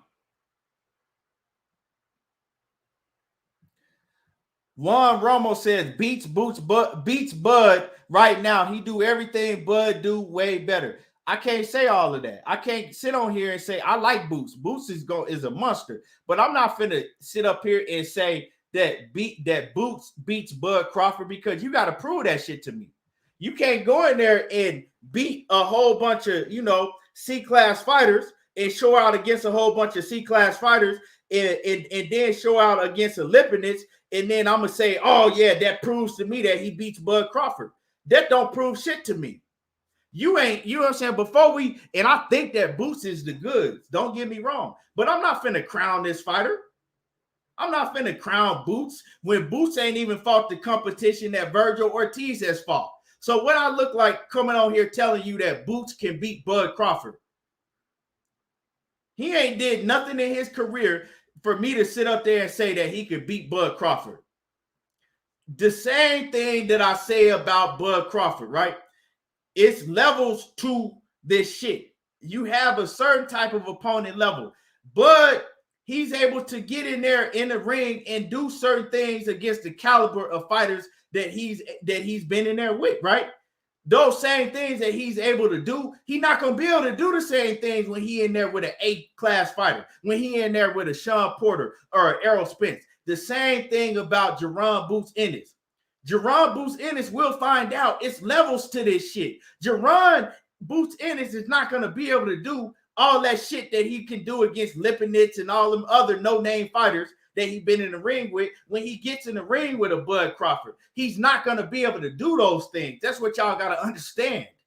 Just because you look great against a C-level fighter, a B- level fighter, right? You can get shit off against them. Don't mean that you're going to be able to get in there with an A-class fighter and do the same thing. We see it all the time. Everybody want to make a big deal that Errol Spence had a tough fight. And like I say this all the time, right? Everybody want to make a big deal that Errol Spence had a tough fight against Sean Porter. It's supposed to be like that when you in there with another A-class fighter. That's just how it go down. You know what I'm saying? Even though Errol Spence wasn't the same Errol Spence, he wasn't at his top peak level when he fought Sean Porter, and it was due to his outside of the ring shit. That was due to him, you know what I'm saying, doing that shit to himself. But you know what I'm saying, we're not gonna get into all of that, right? But still, Sean Porter is an A-level fighter. Just because you seen Sean Porter lose to other A-level fighters don't mean that he ain't an A-level fighter. If you got two A-level fighters in the ring with each other, one of y'all got to lose. But just like Sean Porter can't do the same shit to Errol Spence, right? That he could get in the ring with Paulie Malignaggi and do, or old Andre Berto. When you got two elite level fighters in the ring with each other, that shit that you seen that elite level fighter display against a lower class level fighter, you're not going to see them be able to get that shit off against an elite fighter. That's what y'all have to understand. Stop crowning these fighters and saying that they can beat, they can do this, they can do that, when you ain't never seen them in there in the ring with an elite fighter.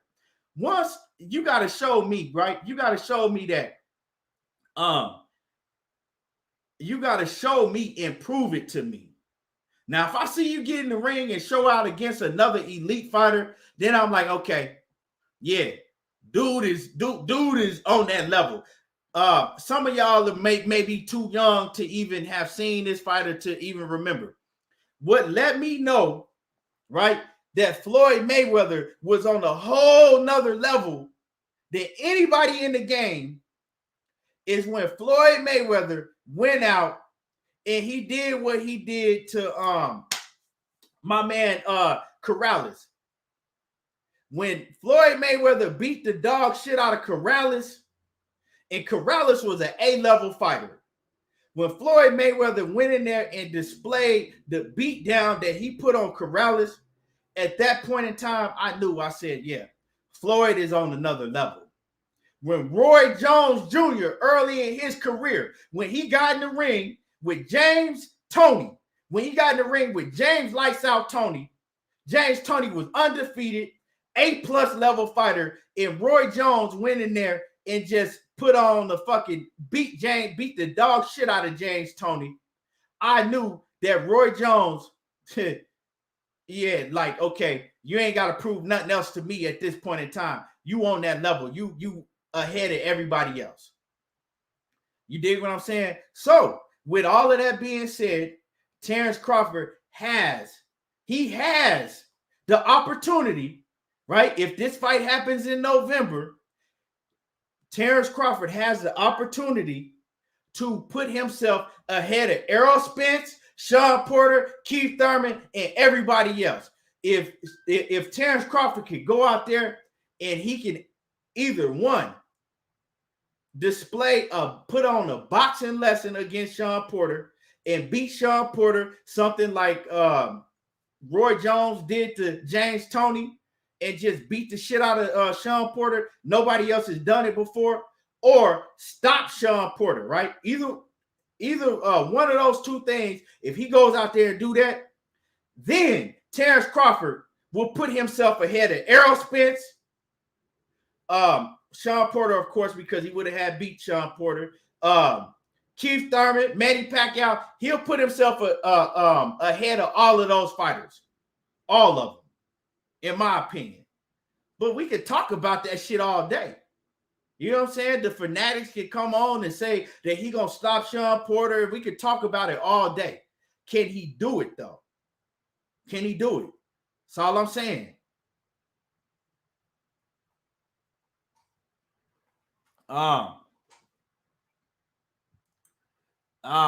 See, 817 Boxing B. You saying that Jerron Boots Ennis will beat Bud Crawford right now. My man One is saying that Jerron Boots Ennis will beat Bud Crawford right now, right?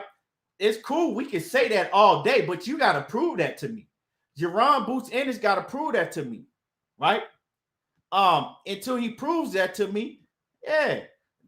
You know, just like when everybody was always talking about Errol Spence and Bud, Errol Spence and Bud. If you noticed, when I would talk about Errol Spence and Bud, I would argue with them about the finance, right? The business part, because I never got into Errol Spence beats the shit out of Bud Crawford or Bud Crawford beats the shit out of Errol Spence. No, I always said that I favor Errol Spence. I thought that Bud Crawford would beat Terrence Crawford, but I never got into no back and forth argument about that shit, because at the end of the day, it don't matter what I think. You got to prove that shit to me. You got to prove it. You know? But you know, you got to get in the ring, you got to prove it. But hey, Jerron Ennis, he coming. He gonna put himself in a position. I think that Bud Crawford is gonna be at 147 to stay for a long time, and Jerron Boots Ennis, he'll eventually put himself in a position to where Bud Crawford and everybody at the top of the 147 pound weight division, right? He gonna put himself in a position to where they gotta fight him. You know, we know how boxing goes. Ain't none of the big dogs giving none of these dudes that's dangerous coming up. They not giving them a chance. They just not. You see how they did EJ. You seen how they did Errol Spence when he was coming up like Jerron. You know what I'm saying? He never got no chance until he forced himself into getting the chance. Same thing that's gonna happen with Boots. Now, am I saying that it's not possible that Boots beats Bud? No, I ain't saying that shit, but I'm not finna say that shit because you got to prove it. You got to prove that shit, dog. And 817 Boxing B, I'm not finna call Bud Crawford no pussy. I'm not finna call that man no pussy. You can't call that man no pussy. You know what I'm saying? You might could call him a hater, but you know what I'm saying? When it comes to Errol Spence, you can call him jealous or whatever. You can't call that man no pussy. Ain't nothing about Bud Crawford pussy. Ain't nothing about Terrence Bud Crawford pussy. You dig what I'm saying? You can't call that man no pussy, man. You can call him that, but that's not you. That is not an actual fact. Ain't nothing about that man pussy. Let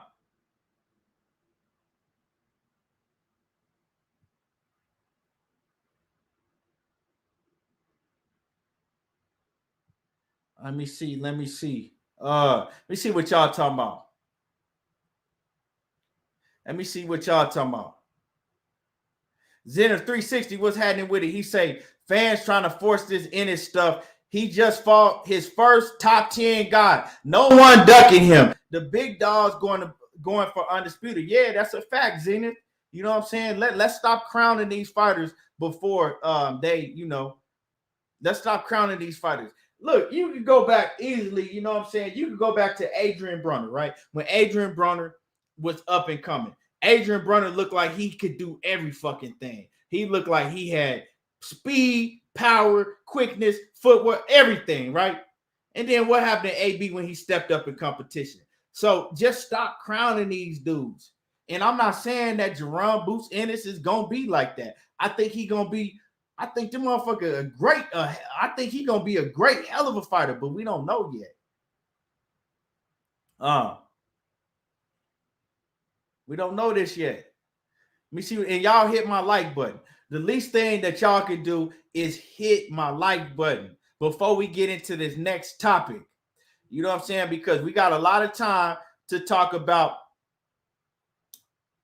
Kurt. What's happening with it? Kurt say, I remember like yesterday. That's a fact, Kurt. You know, let's stop. You know, Jerron Boots Ennis, he looks like the goods. But we've seen a lot of fighters, and Kurt noticed. Kurt is a boxing historian. We've seen a whole lot of fighters look like they was just going to be the best thing in the world up and coming through the ranks. You dig what I'm saying? I mean, I could sit here all night and name you fighters that look the part, you know, and then as soon as they got in the ring with a top level A fighter, they ain't too much look like that no more. You dig what I'm saying? So like I said, man, I can't wait for the fight. But let's go to Canelo. Let's talk about this before we get up out of here. Let's talk about this Canelo, Andre Ward, and Caleb Plant situation.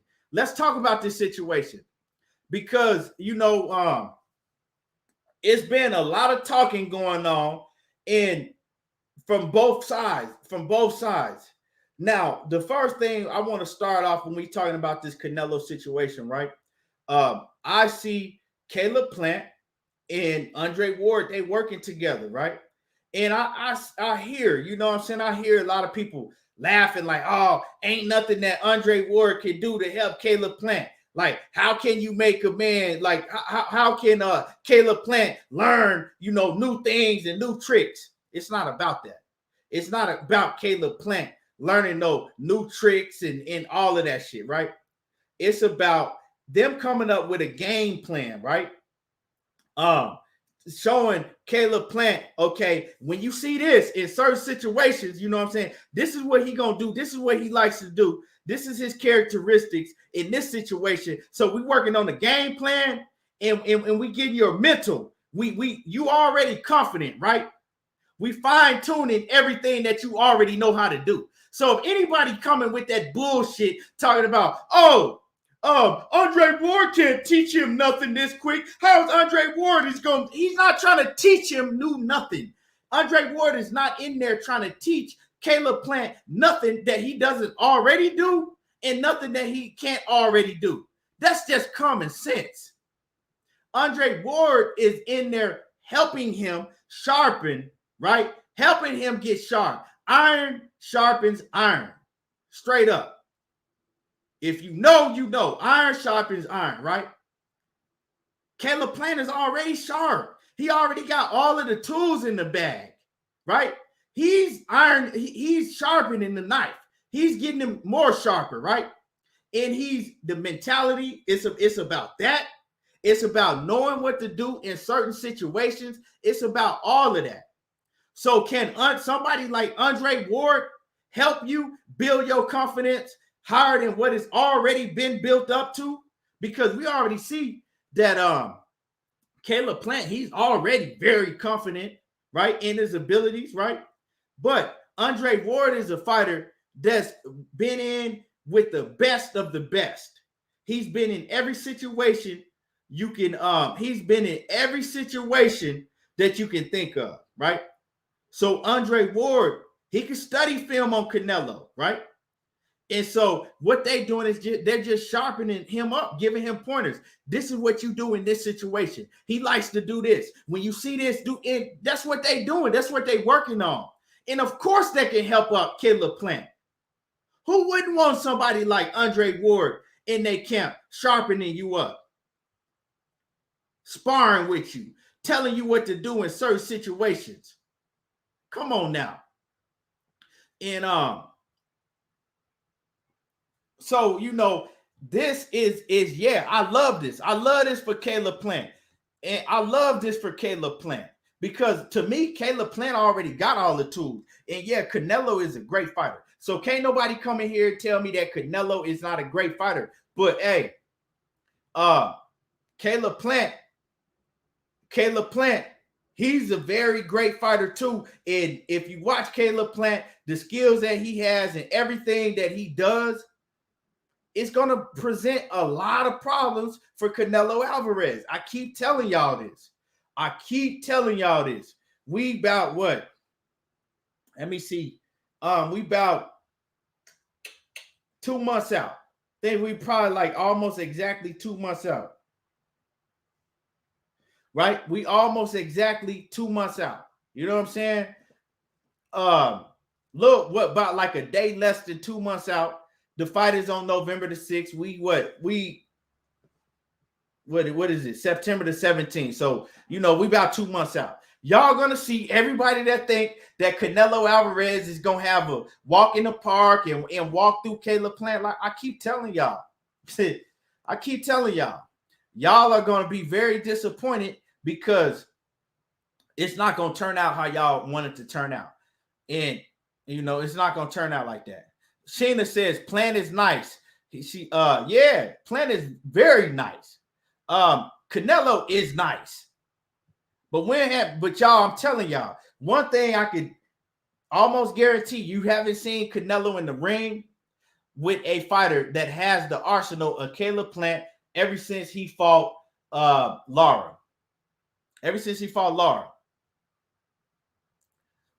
So yeah, I like it. I like it. I love him getting pointers and working with Andre Ward. And another thing I want to say, right, is with this Andre Ward and Caleb Plant situation.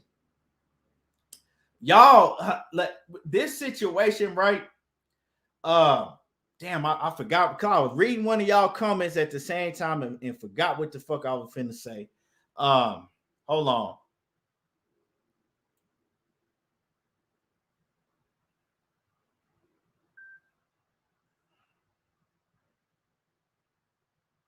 Yeah, I'm gonna get back to what I was gonna say because I forgot what I was gonna say. I lost what I was gonna say, but I'm gonna read some of y'all comments, and then it'll come back to me.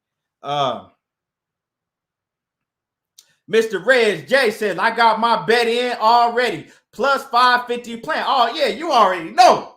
I'm putting, you know what I'm saying? I'm gonna put like a stack on Plant. Them odds, come on, bro. With them odds, man, I'm telling you. And salute to Mr. Reg J. I want my run back with that. I want my run back too. I want my get back, Mr. Reg J. And you know what I'm talking about already. You already know what I'm talking about. I want my get back.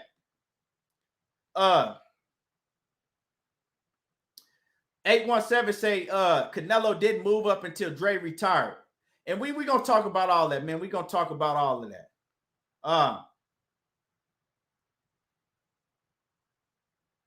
Leon Robinson say, yeah, 2014. He has not fought. Canelo hasn't fought an opponent with the arsenal of Caleb Plant since 2014 when he fought Lara. Is that when he fought Lara in 2014? Yeah, yep, he fought Lara in 2014. You know what I'm saying? You Plant, see, everybody just banking on power. You need power. First of all, power don't mean shit like that. When you have the skills that Caleb Plant have, he has enough power. You know what I'm saying? Because ain't none of these dudes knocking Canelo out anyway. You know what I'm saying? You just have to have enough power for Canelo to be able to respect it. You know what I'm saying? And with speed comes power. Caleb Plant has enough power. If Caleb Plant can stay healthy. Now, that's the only thing that worries me. If Caleb Plant can stay healthy throughout the fight. If he can go into the fight, because we know that Caleb Plant have very bad hand issues. If Caleb Plant can go into the Canelo fight healthy, and he could, throughout the fight, you know what I'm saying, from round 1 to round 12, he don't hurt his hands, then it's going to be a problem for Canelo because Caleb Plant has shown when his hands are healthy, he has respectable punching power. He has power to where he can make you respect him. He can hurt you, you know. And so that's all he got to do. He just got to have enough punching power to you got to give me that run back, Mr. Reds J. I gave you that run, but you got to give me that chance to get my bread back. But Caleb Plant, he showed you on several occasions that when he's healthy, he have enough power to make you respect him. Now, I don't think that he can hurt. I don't think that he can hurt Canelo Alvarez, because to me, Canelo got one of the best chins of anybody in boxing. So, yeah, I don't think he could hurt Canelo, but he got enough power to make him respect him to where Canelo just not going to go in there reckless and just think he going to just walk through anything that Caleb Plant throw. Jay Smith said, I got Canelo beating Plant. I don't have no problem with it, because I'll be a damn fool if I sit up here and told you that, oh, it's no way that Canelo Alvarez can beat Caleb Plant. I'm telling y'all that I'm picking Caleb Plant, but either way, it's going to be a tough fight for either fighter. A lot of y'all Canelo fanatics, y'all just think that Canelo just going to go in there and walk through Caleb Plant. It ain't going to happen like that. And with Ward, you know, giving Caleb Plant work and working with Caleb Plant and, you know what I'm saying, getting his focus where it needs to be, showing him what he needs to do in certain situations, studying tape, that's great to me. That's great to me. Now, let me see. Hold on. Let me see what y'all talking about.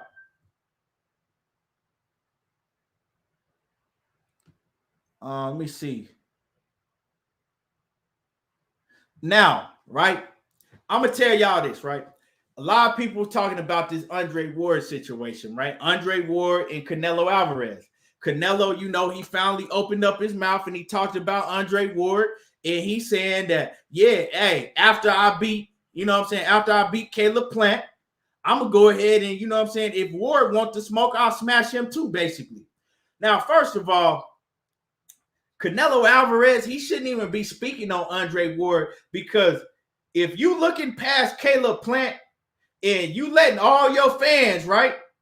You letting all your diehard fanatic fans hype your head up and make you think that you're going to walk through Caleb Plant like that, because like I said, you got most of Canelo Alvarez's fans I've seen, and I'm not going to say his fans, I'm going to say fanatics, right? Most of Canelo Alvarez fanatics ain't even really fans of boxing like that. They just fanatics of Canelo. You can see it. It's everywhere. You can see that shit, right? So they think that Canelo can do any and everything. They don't even really know too much about Caleb Plant. All they looking at is Caleb Plant's last fight against Caleb Truex when he hurt his hand in the third or fourth round, right? They don't know shit about Caleb Plant. All they know is Canelo. And all they know is, oh, well, Canelo's this and Canelo going to run through everybody. So if Canelo is letting his fans hype him up like that, where Canelo in his head, now he listening to everybody hype him up and everybody, and he looking at Caleb Plant as a walk in the park, and he looking past Caleb Plant, he got a problem on his hands come November the 6th, a much bigger problem than he already had. Because I'm going to let you know right now, for him to be talking about anything about Andre Ward, he shouldn't be talking about Andre Ward, even if asked about Andre Ward.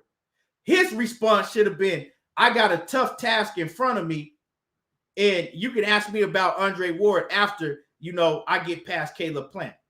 But to me, he talking about Andre Ward. To me, you're not taking Caleb Plant as serious as you should. You might be looking past, because you got to get past Caleb Plant. And you know what I'm talking about? That shit ain't set in stone. Don't let your radical ass, you know what I'm saying, fanatics, don't let these radical ass fanatic fans hype your head up and get you to drinking your own piss. Don't let these radical fans get to hyping your head up and get you to drinking your own piss, Canelo. Because I'm a Canelo fan, but you don't need to be speaking on Andre Ward, right?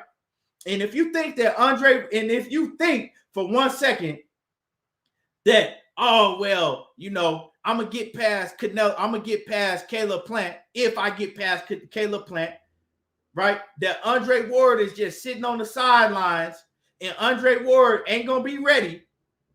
You thinking, right? You all wrong. Because I see it. Why you ain't never talked about Andre Ward before? If you thinking that you're going to be able to catch Andre Ward off guard because Andre Ward been out of the ring 4 or 5 years, let me see. Yeah, because Andre Ward been out of the ring almost 5 years. And I just said that done data 555. I said, even if you were asked about Andre Ward, I said your response should have been, I have to get past Caleb Plant and then you can come back and ask me about Andre Ward. I just said that shit. Plain as day, I just said that, right? So back to what I was saying. If you think that you finna catch Andre Ward off guard because he's been out of the ring almost 5 years, you got another thing coming. Because, see, and it makes me think that now he want to talk about Andre Ward or respond, because he's been asked about Andre Ward before.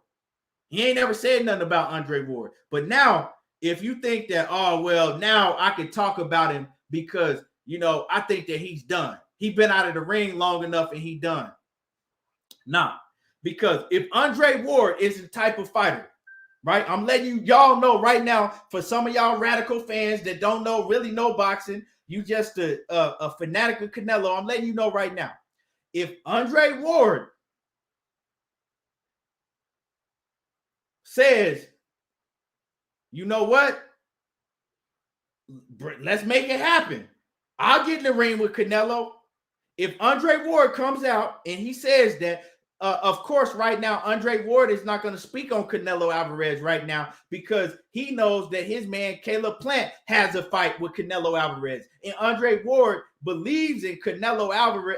Believes in Caleb Plant, that Caleb Plant is going to beat Canelo Alvarez. But if Andre Ward, right, if Canelo Alvarez gets past Caleb Plant and Andre Ward mentions Canelo Alvarez, once he mentions Canelo Alvarez, just know that he ready. Just know if he say make that shit happen, whenever Andre Ward says that, and if he says that, just know that Andre Ward, he already been ready. He ain't even got to get ready at that point. Because Andre Ward is the type of fighter, right? He's the type of fighter. He knows himself. He knows his body. He a veteran. The man ain't lost since he was 12 years old. And if he say he ready for some shit, trust me, he ready. And a ready Andre Ward, right? Canelo Alvarez is not fucking with. And that's one thing I'm going to tell you right off the rip. If Andre Ward, ready Andre Ward, he ain't laboring no injuries. He's sharp. He ready. You can forget that shit.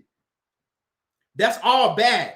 Andre Ward on his game, on his A game, and yeah, he's 37 years old. So that's why I'm saying if he says he's ready, because I can't sit here and tell you right now that Andre Ward is ready to fight a Canelo Alvarez, or Andre Ward in the next 8 months will be ready to fight Canelo Alvarez, because yeah, he is 37 years old.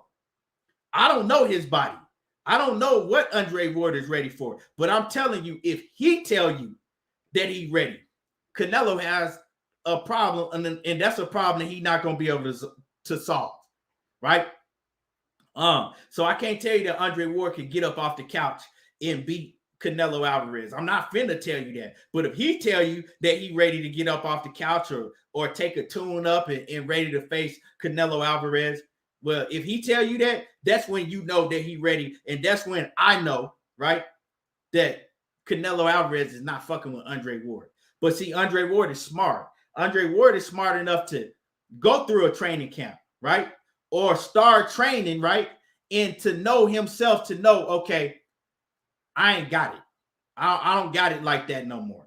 A fighter, no. When I'm slowing down, I'm not doing the same thing I was, right? I ain't got it no more.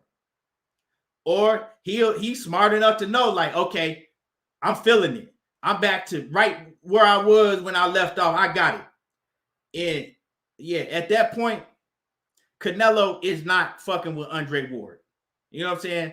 Canelo, and I know a lot of y'all in the background, y'all don't want to hear this because you Canelo radicals. You want to go to a channel where everybody gonna tell you what you want to hear about Canelo. This ain't the channel for that. But I like Canelo. Love Canelo as a fighter. You know what I'm saying? I think Canelo is the goods all the way around the board. But I'm not a radical. I understand certain matchups and I understand certain things that a fighter can't do to, you know, certain fighters in certain matchup styles that they put in the ring with. And Andre Ward, that's all bad for Canelo Alvarez. That style that Andre Ward brings, you're not going to be able to push Andre Ward back. You're not going to be able to bully him. Andre Ward is very sound defensively. Andre Ward can fight on the inside. He can fight mid-range. He can fight outside if you want to. And Andre Ward he's just all bad for Canelo. In Canelo, the issues that Canelo have when he slows down during, you know what I'm saying, the second half of the fight, Andre Ward is going to be on your ass. He going to be right there grinding on you. You know what I'm saying? Fighting inside, making it. That's all bad for Canelo. Ain't no way in hell that Canelo Alvarez can beat Andre Ward if Andre Ward is on his A game. If Andre Ward is the Andre Ward that we seen last in the ring against Sergey Kovalev, nah. But like I said, if Andre Ward does come out of retirement and he say he ready for that fight, well, he ready. Believe what he say. And I'm not saying that he will. I'm not saying that Andre Ward can come off the couch and beat Canelo Alvarez right now. But you know, understand what I'm saying when I say what I'm saying. But yeah, so we don't know. You know what I'm saying? We got to hear from Andre Ward. We got to see if Andre Ward is even, you know what I'm saying, thinking about getting back in the ring. We don't know that. We got to see that shit. JP Gordon, salute. He say Reddy Ward beats everyone at 175, 168, and 160. I mean, everyone. Yeah, I don't know if he could get down to 160 or 168. I don't know. But yeah, if he could get down to them weight classes comfortably, yeah, he beat everybody. Everybody. Ain't nobody, like I said. And one thing, another thing I want to let y'all know. If Andre Ward is working with Caleb Plant, Andre Ward believes in Caleb Plant and he sees something in Caleb Plant that this is the guy that can actually beat Canelo Alvarez right now. Because I'm going to let y'all know one thing. A fighter on the caliber of Andre Ward, they're not going to go out of their way to just work with anybody. You seen Andre Ward, he worked with Shakur Stevenson. Why? Because he's seen that Shakur Stevenson is on a whole nother level, right? Fighters at the cap, like when you got fighters like Andre Ward, you got basketball players like Michael Jordan and Kobe Bryant. They don't just pick any and everybody that they're gonna say, okay, I'm gonna work with this dude. They not just finna fucking work with any type of Rudy Poo. They have to see something in you that makes them say, you know what? They got it.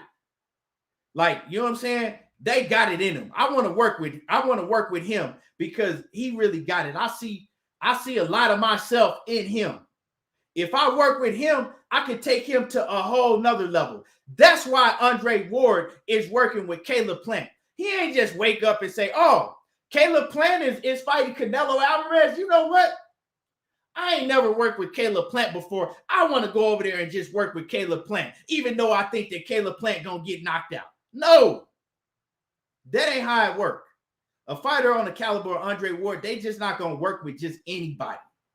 So Andre Ward is working with Caleb Plant for a reason, because he sees some great things in Caleb Plant, right? He see that. Now, Canelo Alvarez, he might feel some type of way. He might feel some type of way about that, right? And Canelo Alvarez, he's smart. He's smart. He know that Andre Ward working with Canelo, he know that is a let me see how to say it. That's alarming to him. When he sees Andre Ward working with Caleb Plant, he's not going to admit it. He's not going to show it. But in the back of his mind, that is alarming to him. That's why he spoke on Andre Ward finally, because he's had a long time to speak on Andre Ward, and he ain't never said nothing about Andre Ward up until this point. So that lets me see, and that shows me that Canelo Alvarez, right, seeing Andre Ward work with Caleb Plant, that's alarming to him.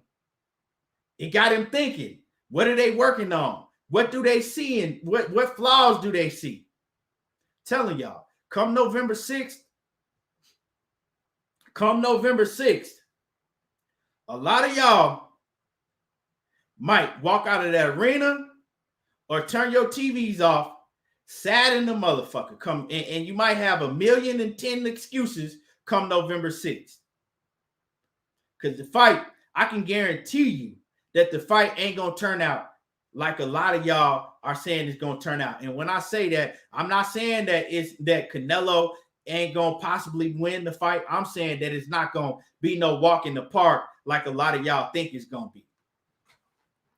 So Andre Ward and Caleb Plant, that's a deadly combination, because both of them have, when you put the confidence of Andre Ward together with the confidence of a Caleb Plant, and then the technical ability and the skill set, yeah, it's a problem. Y'all can think what you want to think. It's a problem, though. Real talk.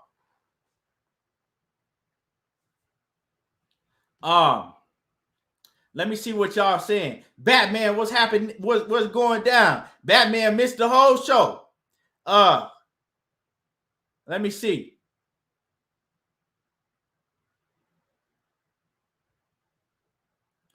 A buy in the Vine says Andre Ward wants some Canelo smoke. That's why he's training Caleb Plant. I don't think that's the reason at all. I don't think that it has nothing to do with Andre Ward wanting Canelo. Like I said before, Andre Ward is not going to train nobody, right?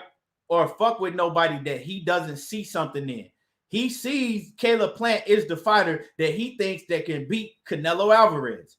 That's why he sees some great things in Caleb Plant. It ain't because he wants the smoke, because if he wanted Canelo Alvarez like that, he would have been calling out Canelo, and he would have, you know what I'm saying, tried to make that happen.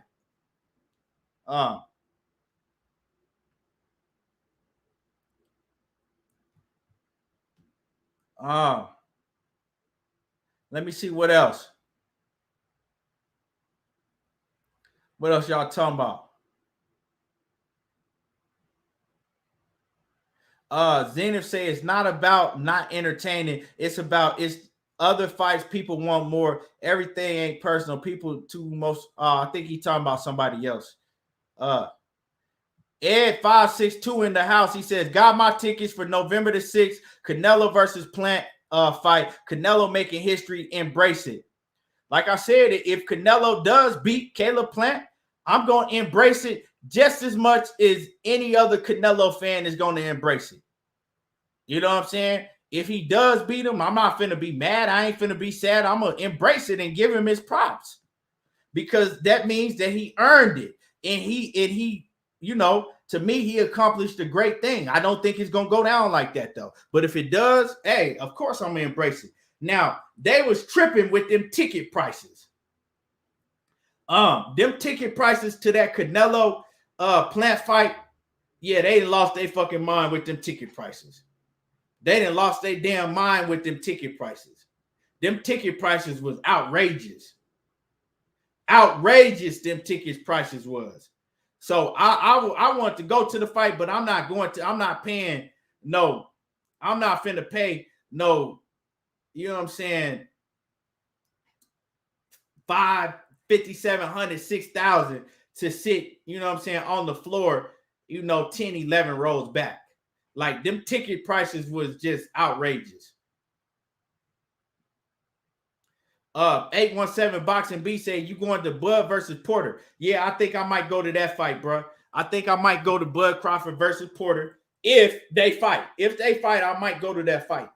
I like that fight a lot, man. That's a hell of a fight. And I don't see the ticket prices being outrageous like that. But you got to understand, I knew the ticket prices was going to be outrageous for Canelo Alvarez and Caleb Plant because PBC, they got to get their bread back. They paying Canelo Alvarez $40 million guaranteed, right? Guaranteed he getting paid $40 million. That's not even including his back end and all the sponsorship and everything else he getting paid, right? So when it's said and done, Canelo Alvarez might have to pay him $50 million when it's all said and done. 45, $50 million, right? Also, you paying Caleb Plant, you paying him $10 million and whatever else. So you already what? You damn near, you know what I'm saying? You at 60, 65 million, right? That's just for the fighters. That's just the bread, and that ain't even, you know what I'm saying, counting everything else. So I knew that the ticket prices was gonna be stupid high because you have to recoup your money, right? You gotta recoup, you gotta make it make sense to what you paying the fighters. That's a lot of money to be paying Canelo Alvarez. So yeah, I knew the ticket prices was gonna be very high, but hey, they tripping. They tripping. I'll be at the Wilder, you know what I'm saying? I'm already locked in again for the Wilder Fury. So whoever going to the Wilder Fury, I'll see y'all at that fight. I do really think that's gonna happen because you know Fury, hey, we all know he got a whole lot of money to pay Wilder if he don't go through with the fight. But anyway, y'all make sure everybody that's still in the building hit my like button. Make sure that you smash on the like button. It don't take you nothing. It don't cost nothing. If you ain't supporting the channel in no other way, at least hit the like button. Hit the like button. You know what I'm saying? But anyway, like I said, I appreciate everybody that came through in the chat. Everybody that came through that supported the channel. I appreciate everybody. And like I said, once again, hit my like button. And y'all already know how I do. There you go, talking that boxing again. And I'm gone. Until next time, I'm out. Appreciate y'all.